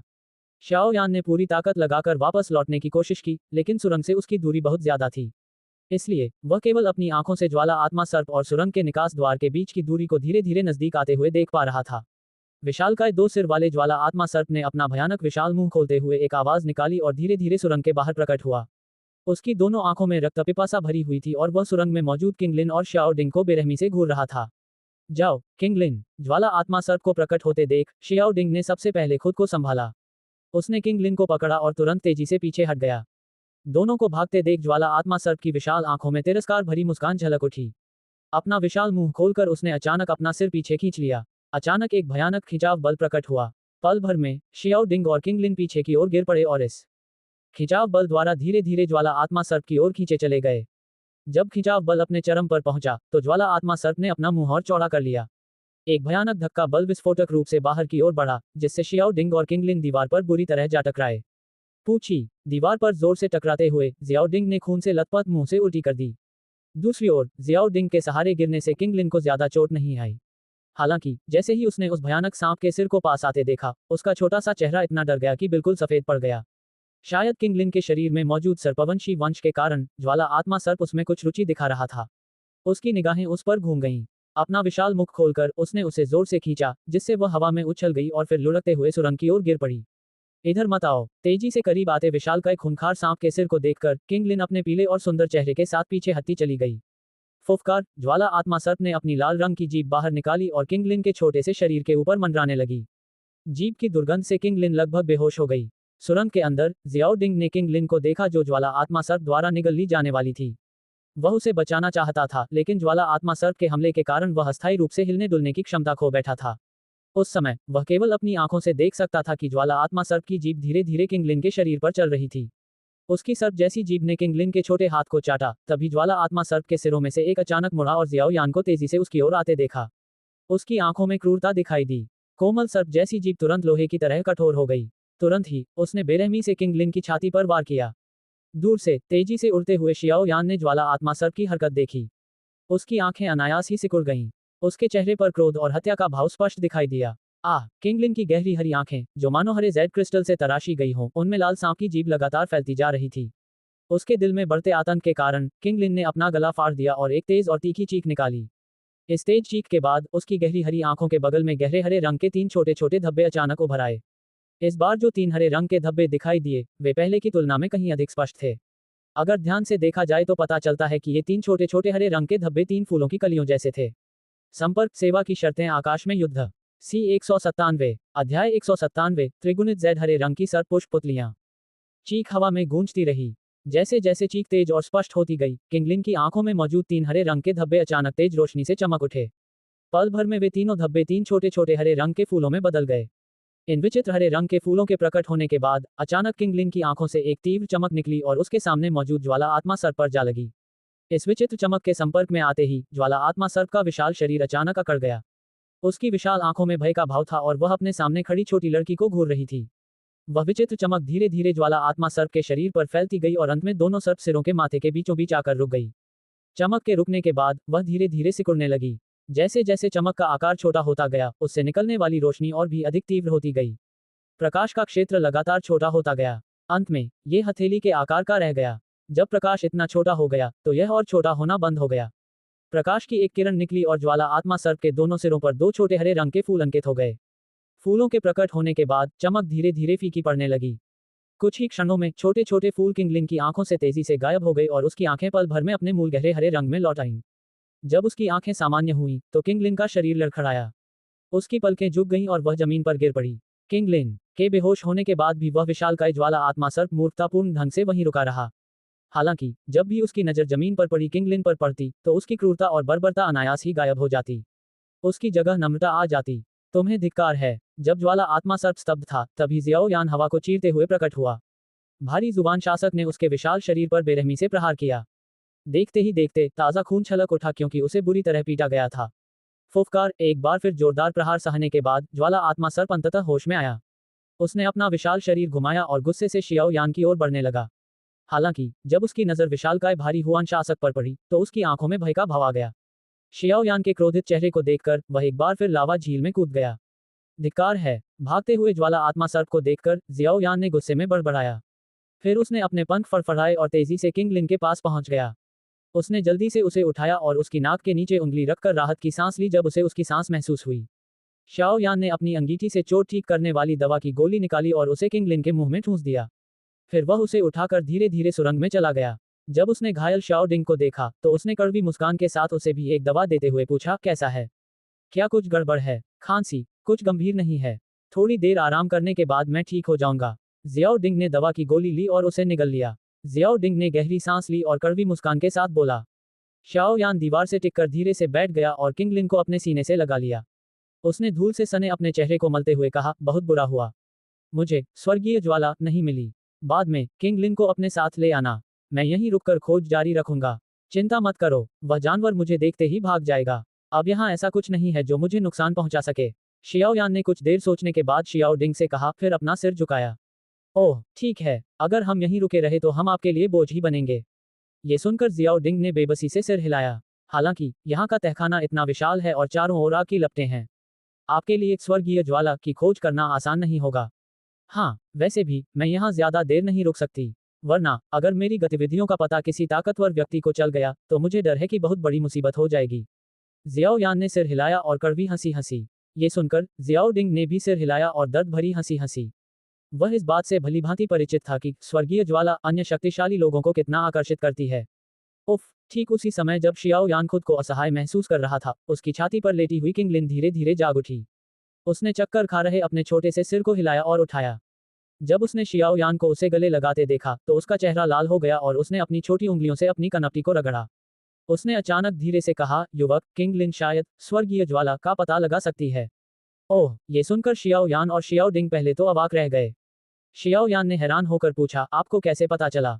किंग लिन ने अपने होंठ कसकर बंद किए और मुस्कुराए। अचानक वह शियाओ यान के आलिंगन से छूटकर गुफा के प्रवेश द्वार की ओर भागी। अपने छोटे से मुंह पर हाथ रखकर वह चिल्लाई, बाहर आओ। उसकी चीख शांत होते ही विशालकाय ज्वाला आत्मा सर्प ने अचानक शांत लावा झील से अपना शरीर ऊपर उठाया। इसके बाद वह धीरे धीरे सुरंग के निकास की ओर तैरने लगा। ज्वाला आत्मा सर्प को देखकर शियाओ यान चौंक गया। वह झट से खड़ा हुआ, अपना भारी रूलर उठाया और ज्वाला आत्मा सर्प को ध्यान से देखने लगा। युवा स्वामी, इसे मत मारो, ये हम पर हमला नहीं करेगा। शियाओ यान की हरकत देखकर किंग लिन ने जल्दी से उसे पकड़ लिया और कहा, क्या हुआ? शियाओ यान की निगाहें ज्वाला आत्मा सर्प पर टिकी हुई थीं। जब उसे एहसास हुआ कि फिलहाल उसका हमला करने का कोई इरादा नहीं है तो वह आश्चर्य से पूछे बिना नहीं रह सका, मुझे पक्का यकीन नहीं है। किंग लिन ने सिर हिलाया और 2 कदम आगे बढ़ी। उसकी गहरी हरी आंखें सामने खड़े विशालकाय जीव को घूर रही थीं और उसने अनिश्चित स्वर में कहा, पता नहीं क्यों, लेकिन मुझे ऐसा लगता है जैसे मेरा उससे एक अजीब सा रिश्ता बन गया है। मैं उसके विचारों को महसूस कर सकती हूँ। अरे, शियाओ यान असमंजस में था। उसकी नजर अचानक शांत हो चुके ज्वाला आत्मा सर्प पर पड़ी। अंत में उसकी दृष्टि उसके माथे पर खिले हरे रंग के फूल पर रुक गई। उसने भौहें सिकोड़ी। ये चीज पहले मौजूद नहीं थी। तस्क तस्क तस्क तस्क। कितना अविश्वसनीय है। नन्हे लड़के, मुझे नहीं पता कि तुम बदकिस्मत हो या खुशकिस्मत। ऐसा क्यों है कि तुम जिनसे भी मिलते हो वे सब इतने अनोखे होते हैं? पिछली बार तो एक ऐसे व्यक्ति से मिले थे जिसका शरीर भयानक विषैला था, इस बार भी कुछ कम बुरा नहीं है। तुम तो एक ऐसी नन्ही लड़की से मिले हो जिसके पास त्रिगुनी जेड ग्रीन स्नैक फ्लावर पुतलियां हैं। जब शियाओ यान उलझन में था तो याओ लाओ अचानक दिल से हंस पड़ा। Triple Z green snake flower pupils, यह क्या है? विदेशी शब्द सुनकर जियाओ यान ने आश्चर्य से पूछा, मैं इसे कैसे समझाऊं? ये जन्मजात अजीब पुतलियां हैं। ऐसा लगता है कि ये केवल मनुष्यों और नाग मानवों की संतानों में ही पाई जाती हैं। जिन व्यक्तियों के पास ये पुतलियां होती हैं वे इनका कुशलतापूर्वक उपयोग करके दूसरों को मतिभ्रमित कर सकते हैं। सोचो, अगर तुम अचानक लड़ाई के बीच में अपने प्रतिद्वंदी को बेहोश कर सको या उससे भी बढ़कर दूसरे को अपने साथी पर हमला करने के लिए मजबूर कर सको तो तुम्हें कैसा लगेगा? याओ लाओ मुस्कुराते हुए बोला, ओह, ये तो वाकई बहुत मजेदार होगा। जियाओ यान ने अपना मुंह खोला, अपने पसीने को पोंछा और बेजान हंसी हंस पड़ी। इसके अलावा इस तरह के शिष्यों को सभी सर्प रूपी जादुई जीवों का अभिशाप कहा जा सकता है। ऐसा इसलिए है क्योंकि इनके किसी सर्प रूपी जादुई जीव के साथ एक तरफा बलपूर्वक संबंध स्थापित करने की कुछ संभावना होती है। आप इस तरह के बलपूर्वक संबंध को एक बहुत ही दुर्लभ रहस्यमय अनुबंध मान सकते हैं। याओ लाओ ने मुस्कुराते हुए कहा, यह स्पष्ट है कि आपके सामने मौजूद ज्वाला आत्मा सर्प ने दुर्भाग्यवश इस छोटी लड़की के अकुशल त्रिप उद्धरण चिन्ह डॉट डॉट डॉट धिक्कार है। मुंह खोलते ही जियाओ यान ने धीरे से अपशब्द कहे। उसने तुरंत अपना सिर नीचे किया और अपने बगल में बैठी किंग लिन के छोटे डरपोक से चेहरे को देखने लगा। भविष्य में इस छोटी लड़की के पास एक अद्भुत अंगरक्षक होगा, एक 2 लिंग स्तर का जादुई पशु अंगरक्षक। छी छी, उसने कभी किसी को इतने शक्तिशाली युद्ध कौशल वाले पालतू जानवर को रखते हुए नहीं देखा था। युवा स्वामी, इसे पता है कि स्वर्गीय ज्वाला कहाँ है? किंगलिन ने अपने सामने मौजूद ज्वाला आत्मा सर्प की ओर इशारा करते हुए मुस्कुराते हुए कहा। इसे पता है। ये सुनकर जियाओ यान अचंभित रह गया और उसने अपने होंठ चाटे। कहाँ? हम। किंगलिन ने अपनी आंखें बंद कर लीं और कुछ पल चुपचाप सोचती रही। फिर उसने अपनी आंखें खोली, चारों ओर नजर घुमाए और अंत में नीचे स्थित गर्म लावा झील की ओर इशारा करते हुए झिझक भरी आवाज में कहा, इसमें लिखा है। यह नीचे है। फुफकार, शियाओ यान के होंठों का कोना फड़क उठा, उसकी नजर किंगलिन की उंगली की दिशा का पीछा करते हुए धधकते लाल लावा के तालाब पर टिक गई। लावा के नीचे। यह अप्रत्याशित था कि स्वर्गीय ज्वाला वास्तव में लावा के नीचे छिपी हुई थी। लेकिन क्या उसे खोज के लिए उसमें कूदना पड़ेगा? क्या इससे उसकी जान नहीं चली जाएगी? तो इसीलिए इसमें कोई हैरानी की बात नहीं कि मैं स्वर्गीय ज्वाला को महसूस नहीं कर पा रहा था। दरअसल यह इस तहखाने में लावा से ढकी हुई थी। शियाओ यान के दिल से याओ लाओ अचानक इस तरह हंसा जैसे उसे अचानक कुछ एहसास हो गया हो। शिक्षक, यहाँ क्या मैं नीचे कूद सकता हूँ? ये सुनकर जियाओ यान ने अपने होंठ खींचे और नीचे उबलते हुए गर्म लावा की ओर इशारा करते हुए बेजान हंसी हंसी। ही, अगर तुम स्वर्गीय ज्वाला प्राप्त करना चाहते हो तो ये स्वाभाविक रूप से इतना आसान नहीं होगा। तो फिर क्या बात है?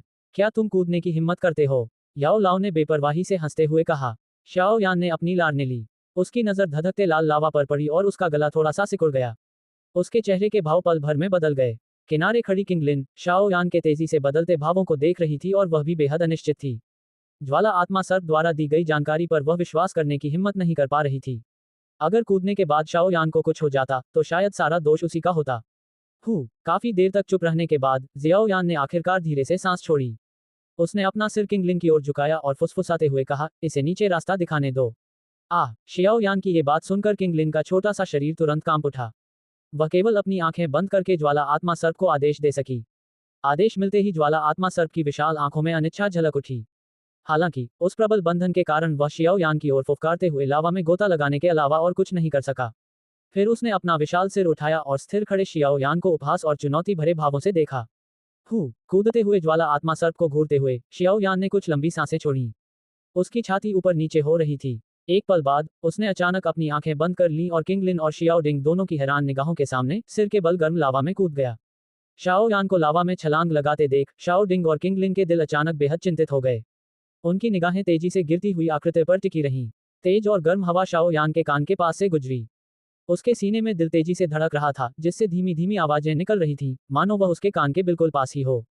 तापमान लगातार बढ़ता गया और एक क्षण ऐसा आया जब उसे लगा कि वह बाहरी दुनिया के शोरगुल से पूरी तरह अलग थलग पड़ गया है। छप छप, पानी में डुबकी लगाने जैसी स्पष्ट आवाज के बाद तहखाने के अंदर मौजूद तीनों लोगों की भावनाएं अचानक एक ऐसे स्प्रिंग की तरह तनावग्रस्त हो गईं जो जरा से खिंचाव से भी ढह सकती थी। संपर्क सेवा की शर्तें आकाश में युद्ध। C-198 अध्याय 198 तहखाने के नीचे। जिस क्षण जियाओ यान धधकते लाल लावा की झील में प्रवेश करने ही वाला था, अचानक उसके शरीर से एक मोटी सफेद लौ निकली और उसे चारों ओर से घेर लिया। छप, उसका शरीर लावा में जा गिरा, जिससे धधकते लाल लावा के छींटे चारों दिशाओं में फैल गए। यह आवाज सुनकर ऊपर खड़े जियाओ डिंग और किंगलिन ने जल्दी से अपनी नजरें लावा के उस हिस्से की ओर घुमाई जहां कुछ लहरें उठ रही थीं। हालांकि उन्हें वहां कोई मानव आकृति दिखाई नहीं दी। वह कहाँ है? उस दृश्य को देखकर, जिससे लग रहा था कि कुछ पल भर में गायब हो गया है, जियाओ डिंग ने अनजाने में अपना सिर अपने बगल में खड़ी किंगलिन की ओर घुमाया और चिल्लाया। किंगलिन ने एक कदम पीछे हटते हुए कहा। शांत लावा झील को देखते हुए उसका चेहरा पीला पड़ गया था। ऐसा लग रहा था मानो अभी अभी उसमें कूदने वाला व्यक्ति लावा के संपर्क में आते ही बिना चीखे ही राख में बदल गया हो। फुफकार, लावा से अचानक ज्वाला आत्मा सर्प की फुफकार जैसी आवाज निकली। इस फुफकार की आवाज सुनकर किंगलिन के चेहरे पर खुशी के भाव उभर आए। उसकी निगाहें तेजी से लावा पर घूमी। अचानक लावा से एक मोटी सफेद लौ से ढका हुआ एक मानव आकृति प्रकट हुआ और उसने मुस्कुराते हुए ऊपर खड़े शियाओ डिंग और किंगलिन की ओर हाथ हिलाया। भगवान का शुक्र है, सौभाग्य से कुछ नहीं हुआ। आसपास के गर्म लावा की परवाह न करते हुए शाओ यान को देखकर शाओ डिंग ने आखिरकार चैन की सांस ली। वह थकान से चूर होकर जमीन पर बैठ गया और अपने चेहरे से ठंडा पसीना पोंछा। शाओ यान अपने चारों ओर धीरे धीरे बहते हुए धधकते लाल लावा को आश्चर्य से देख रहा था, जबकि उसका पूरा शरीर गर्म लावा में तैर रहा था। उसके बगल में एक विशाल हवा का बुलबुला उभरा और धमाके के साथ फट गया, जिससे कुछ लावा शाओ यान के चेहरे की ओर आया। हालांकि पलक झपकते ही वह मोटी सफेद ज्वाला की परत में समा गया।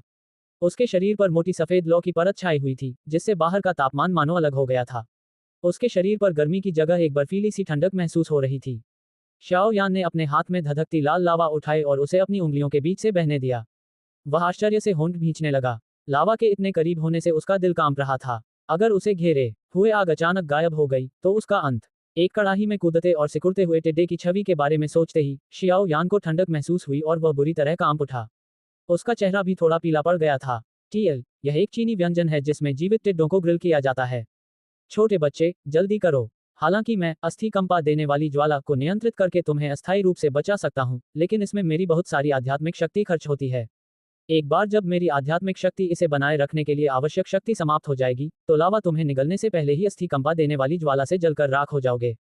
इसलिए समय बर्बाद करना बंद करो। मेरी आध्यात्मिक शक्ति समाप्त होने से पहले तुम्हें इस लावा झील से निकल जाना चाहिए।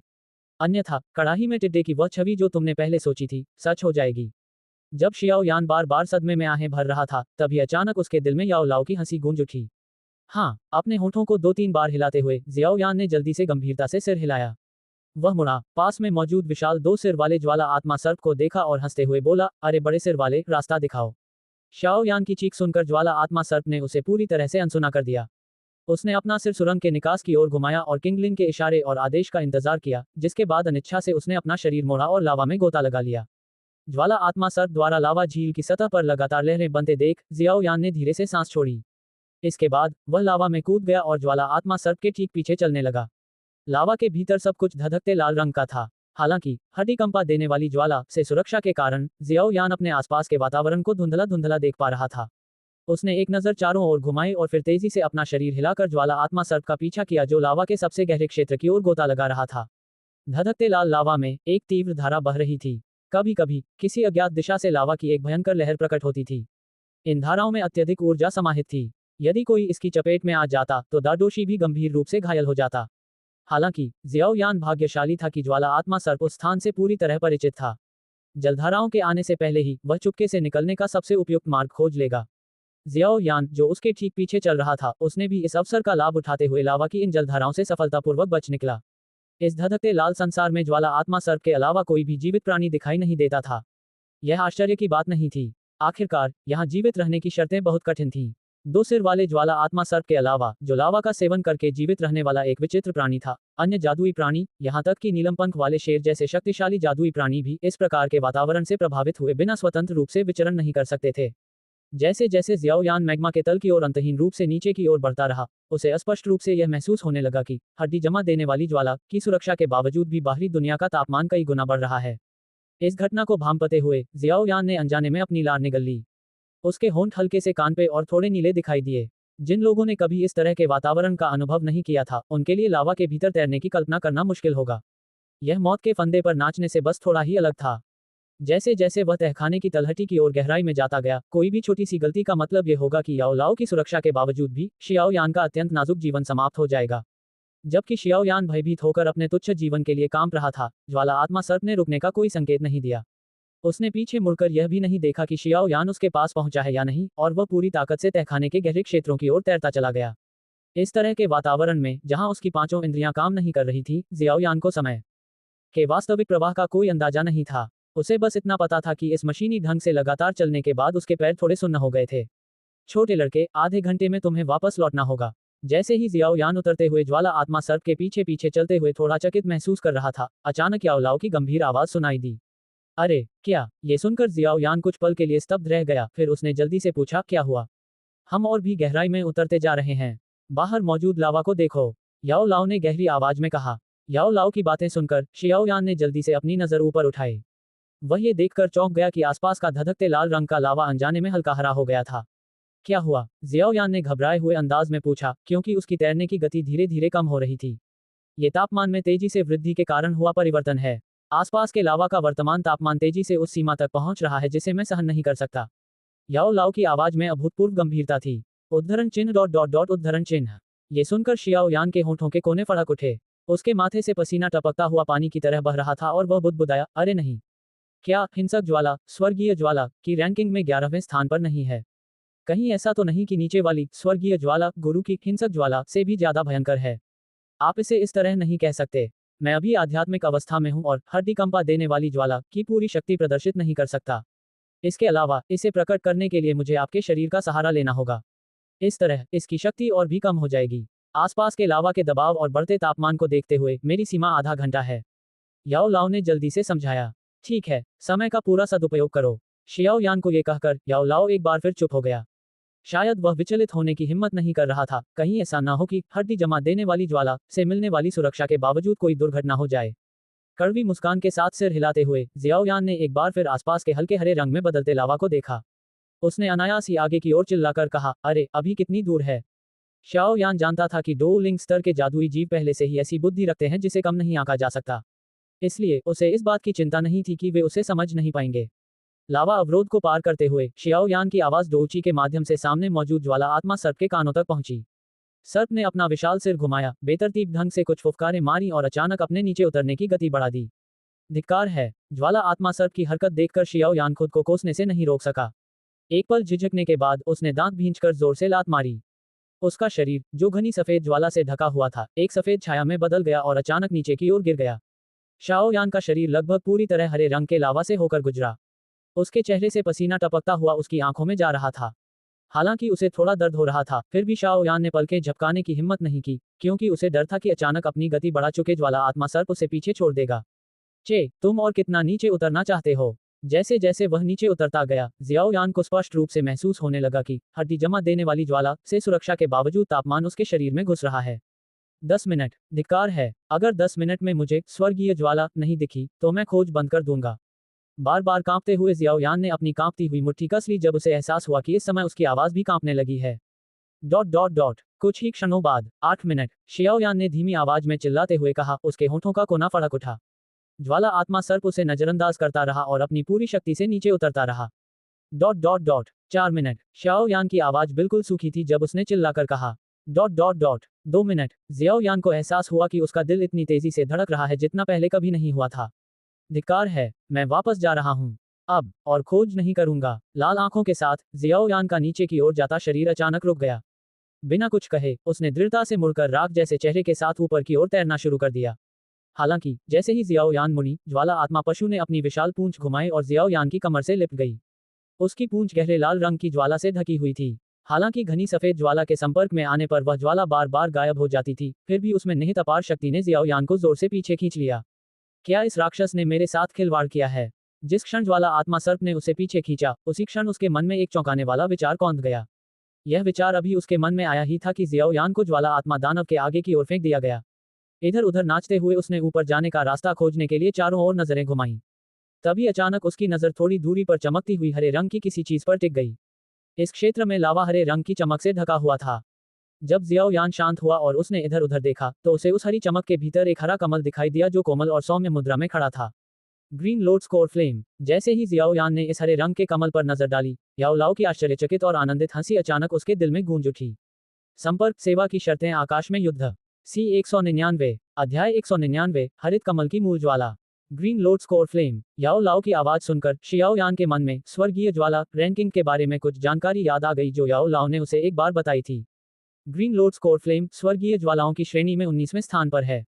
ये गहरे भूमिगत रूप से निर्मित होती है और ग्रह की ज्वालाओं द्वारा परिष्करण, समलन, दबाव और तराशने की प्रक्रिया से गुजरी है। ये 10 वर्षों में एक आत्मा का रूप धारण करती है, 100 वर्षों में आकार लेती है और 1000 वर्षों में कमल में परिवर्तित हो जाती है। जब ये पूर्ण रूप से निर्मित हो जाती है तो इसका रंग हरे रंग की ओर झुक जाता है और कमल का केंद्र हरे रंग की ज्वालाओं का एक समूह बनाता है, जिसे ग्रीन लोड्स फ्लेम या ग्रीन लोड स्कोर फ्लेम कहा जाता है। इस ज्वाला की शक्ति अप्रत्याशित है। जब ये ज्वालामुखियों के पास होती है तो ये ज्वालामुखियों को विस्फोटित कर सकती है, जिससे एक विनाशकारी शक्ति उत्पन्न होती है। ये जानकारी जियाओ यान के दिमाग में तेजी से कौंध गई। उसके चेहरे पर तुरंत एक तीव्र खुशी छा गई।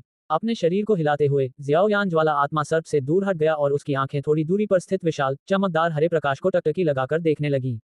फुफकार। उसके बगल में ज्वाला आत्मा सर्प से एक तीखी आवाज निकली। शियाओ यान ने मुड़कर देखा तो पाया कि इस विशालकाय जीव की आंखों में हल्का सा भय झलक रहा था, क्योंकि वह हरे प्रकाश के समूह को घूर रहा था। उसका विशाल शरीर भी सिकुड़कर कांपने लगा। ज्वाला आत्मा सर्प की हरकत को नजरअंदाज करते हुए जियाओ यान ने अपने होंठ चाटे और मन ही मन उत्साह से कहा, शिक्षक, क्या हमें वह मिल गया है? जी हाँ, ऐसा ही लगता है। कितना अप्रत्याशित। हमें सचमुच एक स्वर्गीय ज्वाला मिल गई। हालांकि हरित कमल का मूल ज्वाला स्वर्गीय ज्वाला रैंकिंग में 19वें स्थान पर है, फिर भी ये तुम्हारे लिए एकदम सही ज्वाला है। आखिर मैंने तुम्हारे लिए जो कुछ चीजें तैयार की हैं, वे 16वें और उससे नीचे के स्थान की स्वर्गीय ज्वालाओं को ग्रहण करने की सफलता की संभावनाओं को ही बढ़ाएंगी। इसलिए ये हरित कमल का मूल ज्वाला उपयुक्त है। याओ लाओ की हंसी में प्रसन्नता झलक रही थी। वर्षों की कड़ी मेहनत का आखिरकार पहला फल मिल ही गया था। कुछ लंबी उत्तेजित सांसें लेते हुए जियाओ यान और इंतजार नहीं कर सका और बोला, क्या हम जाकर एक नजर डालें? जी हाँ, चलिए जाकर देखते हैं। मैं सुरक्षा का स्तर बढ़ा दूंगा। शाओ यान ने सिर हिलाया। उसकी निगाह दो सिर वाले ज्वाला आत्मा सर पर पड़ी जो इतना डरा हुआ था कि आगे बढ़ने की हिम्मत ही नहीं कर रहा था। शाओ यान ने अपने होंठ सिकोड़े और लावा के भीतर पैर पटके। जैसे कोई छोटी मछली झील में तैरती है, वैसे ही उसका शरीर तेजी से हरे रंग की रोशनी से ढके क्षेत्र की ओर तैरने लगा। जैसे जैसे उसके शरीर और हरे रंग की लौ के बीच की दूरी कम होती गई, जियाओ यान स्पष्ट रूप से महसूस कर सका कि उसके आसपास का तापमान अचानक बढ़ गया है। अपने कुछ सूखे होठों को कसकर बंद करते हुए जियाओ यान ने दांत भींचे और एक और कदम बढ़ाया। अंततः उसका शरीर हरे रंग की रोशनी से घिरे क्षेत्र में घुस गया। जैसे ही उसका शरीर हरे रंग की रोशनी में प्रवेश किया, उसे एहसास हुआ कि यह उतना गर्म नहीं था जितना उसने सोचा था। इसके विपरीत आसपास का तापमान अप्रत्याशित रूप से बहुत कम हो गया था। इस विचित्र घटना को देखकर जियाओ यान का चेहरा पूरी तरह से अचंभित रह गया। कुछ क्षण बाद उसने होश संभाला और अपनी निगाहें तेजी से अपने आसपास घुमाईं। अंत में उसकी नजर बीच में खिले हरे रंग के कमल पर पड़ी। हरे रंग के कमल में 8 पत्तियां थीं। ये 8 हरी पत्तियां प्राकृतिक रूप से निर्मित उत्तम हरे जेड पत्थर की तरह थीं। पहली नजर में ही ये एकदम पारदर्शी प्रतीत होती थी, जिससे लोगों का मन करता था कि इसे थाम लें और कभी न छोड़ें। कमल के भीतर लगभग 2 से 3 फुट का एक छोटा कमलनुमा चबूतरा प्रतीत हो रहा था। चबूतरे पर बने कुछ छोटे छेदों से हल्की चमकीली रोशनी निकल रही थी। ऐसा लग रहा था मानो ये रोशनी कमल के बीजों से आ रही हो, जो शुद्धतम अग्नि ऊर्जा के एकत्रित होने से बने थे। हरे रंग के कमल के निचले हिस्से में एक बहुत ही पतला और लंबा तना और जड़ थी। तना और जड़ अत्यंत सूक्ष्म तंतुओं से ढकी हुई थी। जैसे ही ये तंतु इधर उधर हिलने लगी, शियाओ यान स्पष्ट रूप से उनकी लालच को महसूस कर सकता था, जो अनियंत्रित रूप से आसपास की जंगली अग्नि जैसी ऊर्जा को अवशोषित कर रही थी। ये हरे रंग का कमल इस अंतहीन लावा में लटका हुआ था। यह विशाल सागर में तैरते हुए शैवाल की तरह था, जो इधर उधर भटकता रहता है। अगर शियाओयान के पास मार्गदर्शक के रूप में ज्वाला आत्मा सर्प न होता, तो वह अपनी क्षमता से इस विशाल गुफा में इस अपेक्षाकृत छोटे हरे कमल को नहीं खोज पाता, चाहे वह अपनी जान की बाजी लगा दे। सावधान रहो, उन तंतुओं की चपेट में मत आना, वरना तुम्हारे शरीर की सारी ऊर्जा पलक झपकते ही खत्म हो जाएगी। याओ लाओ ने चेतावनी दी, जिससे शियाओ यान ने पास जाकर देखने का अपना विचार तुरंत छोड़ दिया। चलो चलते हैं, ध्यान से जाना। कमल के आकार को देखकर स्पष्ट है कि यह हजारों वर्षों से अस्तित्व में है। ये पहले ही एकत्रित होकर ग्रीन लोड स्कोर फ्लेम का रूप ले चुका होगा। याओ लाओ ने मुस्कुराते हुए कहा। हाँ, इस क्षण शाओ यान का शरीर इतना उत्तेजित था कि वह कांप रहा था। उसने हाथ जोड़कर हैरानी से प्रार्थना की। फिर उसने अपनी लार नीली और धीरे धीरे हरे रंग के कमल की ओर बढ़ने लगा। जैसे जैसे हरे रंग के कमल से उसकी दूरी बढ़ती गई, शियाओ यान उसकी सुंदरता को महसूस करने लगा। पूर्णता के इतने करीब यह वस्तु केवल प्रकृति द्वारा लंबे समय तक तराशे जाने से ही बन सकती थी। हिलती हुई शाखाओं से सावधानीपूर्वक बचते हुए जियाओ यान धीरे धीरे हरे कमल के ऊपर एक स्थान पर पहुंचा। उसकी उत्तेजित निगाहें उसके भीतरी भाग पर घूमी और उसका शरीर अचानक अकड़ गया। कमल के भीतर बने छोटे से चबूतरे के बीचों बीच मुट्ठी के आकार का एक छोटा सा छेद था। लेकिन इस समय वह छेद खाली था। उस खाली कमल के केंद्र को देखकर शियाओ यान का दिमाग तुरंत सुन्न हो गया। उसने बुदबुदाते हुए कहा, यह कैसे हो सकता है? ये यहाँ क्यों नहीं है? इस हरे कमल के आकार को देखते हुए ऐसा लगता है कि इसमें बहुत पहले ही ग्रीन लोड स्कोर फ्लेम बन जानी चाहिए थी। ये यहाँ क्यों नहीं है? शियाओ यान के होंठों के कोने फड़क उठे। वह कुछ पल चुप रहा। अचानक वह कमल के चबूतरे पर जोर जोर से चिल्लाने लगा। उसका युवा और सुंदर चेहरा उस क्षण थोड़ा विकृत लग रहा था। चुप रहो, शांत हो जाओ। जैसे ही शियाओ यान ने गुस्से में अपनी सोचने समझने की शक्ति खो दी, याओ लाओ की गहरी चीख उसके दिमाग में घड़ी की घंटी की तरह गूंज उठी। अगर नहीं है, तो हमें इसे खोजना जारी रखना होगा। दो ऊंची महाद्वीप इतना विशाल है। ऐसा नहीं है कि स्वर्गीय ज्वाला केवल यही मौजूद है। जहां शियाओयान का कंधा था, वहां घनी सफेद ज्वालाओं से बने याओ लाओ के सिर ने फटकार लगाई। लेकिन मैंने इतनी मेहनत की, क्या मुझे खाली हाथ ही लौटना पड़ेगा? जियाओ यान ने अपना सिर गुस्से से घुमाते हुए अत्यंत असंतुष्ट भाव से कहा। इस संसार में हजारों हजार लोग स्वर्गीय ज्वाला की खोज में अथक परिश्रम कर रहे हैं, पर परम बलिदान देने के बाद भी उन्हें कभी स्वर्गीय ज्वाला का रूप देखने का अवसर नहीं मिलता। बहुत से लोग इस मुकाम तक पहुंचने के लिए आपसे ईर्ष्या करेंगे। याओ लाओ ने कोमल स्वर में सांत्वना दी। वह मुड़ा, खाली कमल के केंद्र को देखा और मन ही मन आह भरी। ये कहना झूठ होगा कि उसे निराशा नहीं हुई। जिस स्वर्गीय ज्वाला को वह आसानी से प्राप्त करने की उम्मीद कर रहा था, वह अचानक रहस्यमय तरीके से पंख लगाकर गायब हो गई। यदि उसमें इतनी दृढ़ मानसिक शक्ति न होती, तो शायद वह अपना आपा खो बैठा होता। यह क्या है? कमल के चबूतरे का बारीकी से अवलोकन करते हुए याओ लाओ अचानक आश्चर्यचकित होकर बोले। उन्होंने अपने उस हाथ को हिलाया जो एक मोटी सफेद लौ से ढका हुआ था। पल भर में कमल के चबूतरे से 7 रंगों का प्रकाश निकला और याओ लाओ के हाथ में आ गिरा। यह क्या चीज है? जियाओ यान ने बेपरवाही से अपना सिर झुकाते हुए याओ लाओ के हाथ में रखी चीज को देखा। वह थोड़ा रुका और अचंभित स्वर में बोला, तराजू। याओ लाओ के हाथ में जो वस्तु थी वह लगभग आधी हथेली के आकार की थी।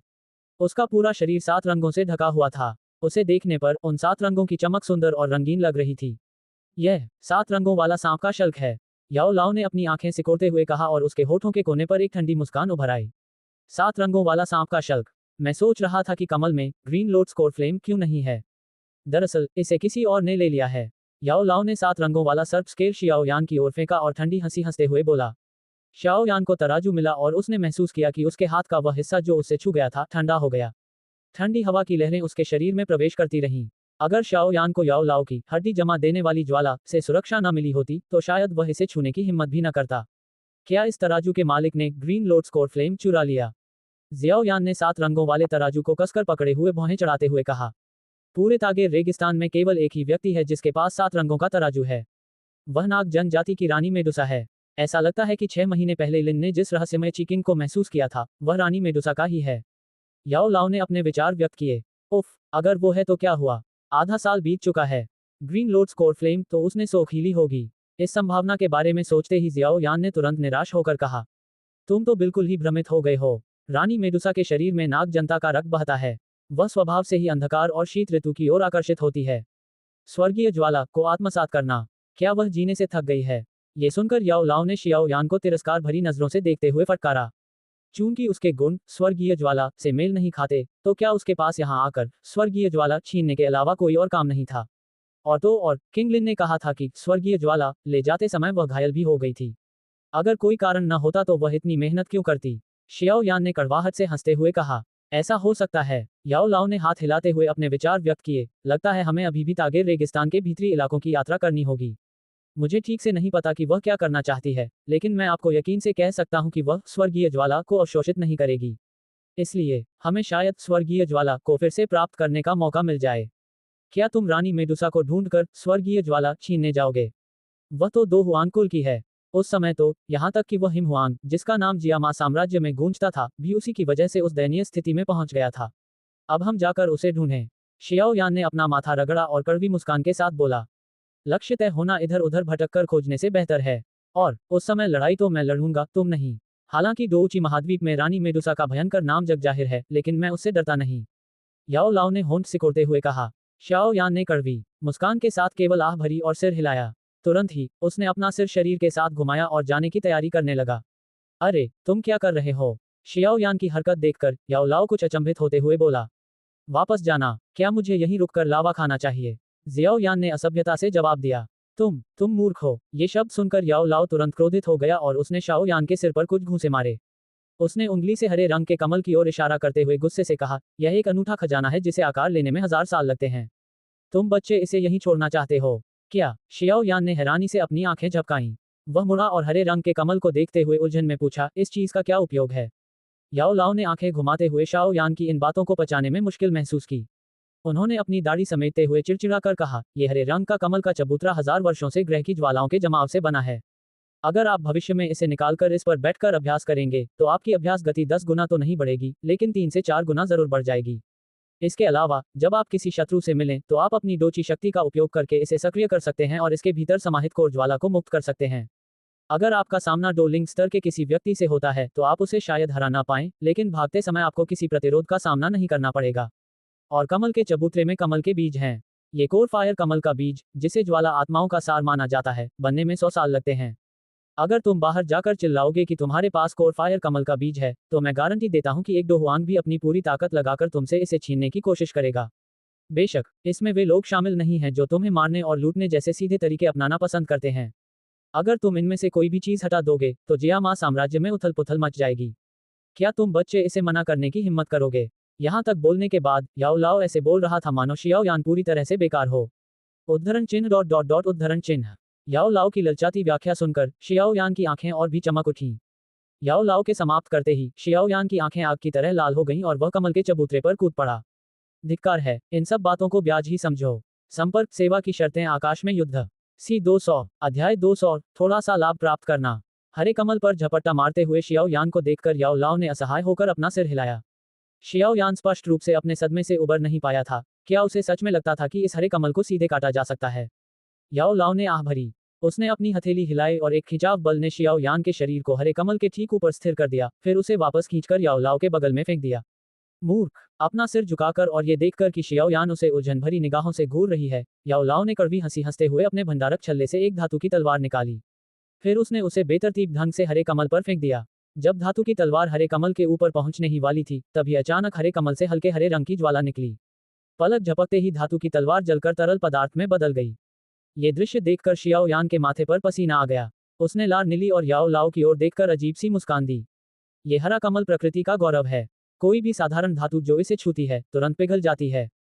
यदि आप इसे काटना चाहते हैं तो आपको शुद्ध जैड के औजारों का उपयोग करना होगा ताकि यह धूमिल न हो, याओ लाओ ने धीमी आवाज में कहा। तुरंत ही उन्होंने 10 से अधिक उच्च श्रेणी की लाल जैड की बोतलें निकालीं। उनकी हथेली से एक तेज सफेद लौ निकली और इन छोटी जैड की बोतलों को पिघलाकर एक हल्के हरे रंग का तरल बना दिया। तरल मटकता हुआ अंततः एक लंबी जेड रूलर में जम गया। याओ लाओ ने सावधानीपूर्वक जेड रूलर में मौजूद अशुद्धियों को दूर किया, जिससे वह क्रिस्टल की तरह साफ और हरे कमल के पत्तों की तरह सुंदर दिखने लगा। इस जेड स्केल का उपयोग कमल के तने और जड़ों के जुड़ाव बिंदु पर काटने के लिए करें। अस्थि शीतल ज्वाला की विशेष क्षमता के कारण जेड स्केल पल भर में पूरी तरह से ठंडा हो गया। याओ लाओ ने इसे धीरे से हिलाया और शियाओ यान को सौंप दिया। शियाओ यान को जेड स्केल मिला और उसका हाथ गर्म और बेहद आरामदायक हो गया। वह अपने होठों को चाटने से खुद को रोक नहीं पाया। मन ही मन वह स्वर्गीय ज्वाला से और भी ईर्ष्या करने लगा। उसने जेड स्केल को कसकर पकड़ा, सावधानी से हरे कमल की ओर बढ़ा और कमल के आसन के नीचे के उस हिस्से को धीरे से काट दिया जो उसे पात्र से जोड़ता था। पल भर में कलात्मक हरा कमल नीचे गिर गया। उसे गिरते देख बगल में खड़े याओ लाओ ने तुरंत उसे इशारा किया, उसे अपनी ओर खींच लिया और धीरे धीरे अपने सामने तैरने दिया।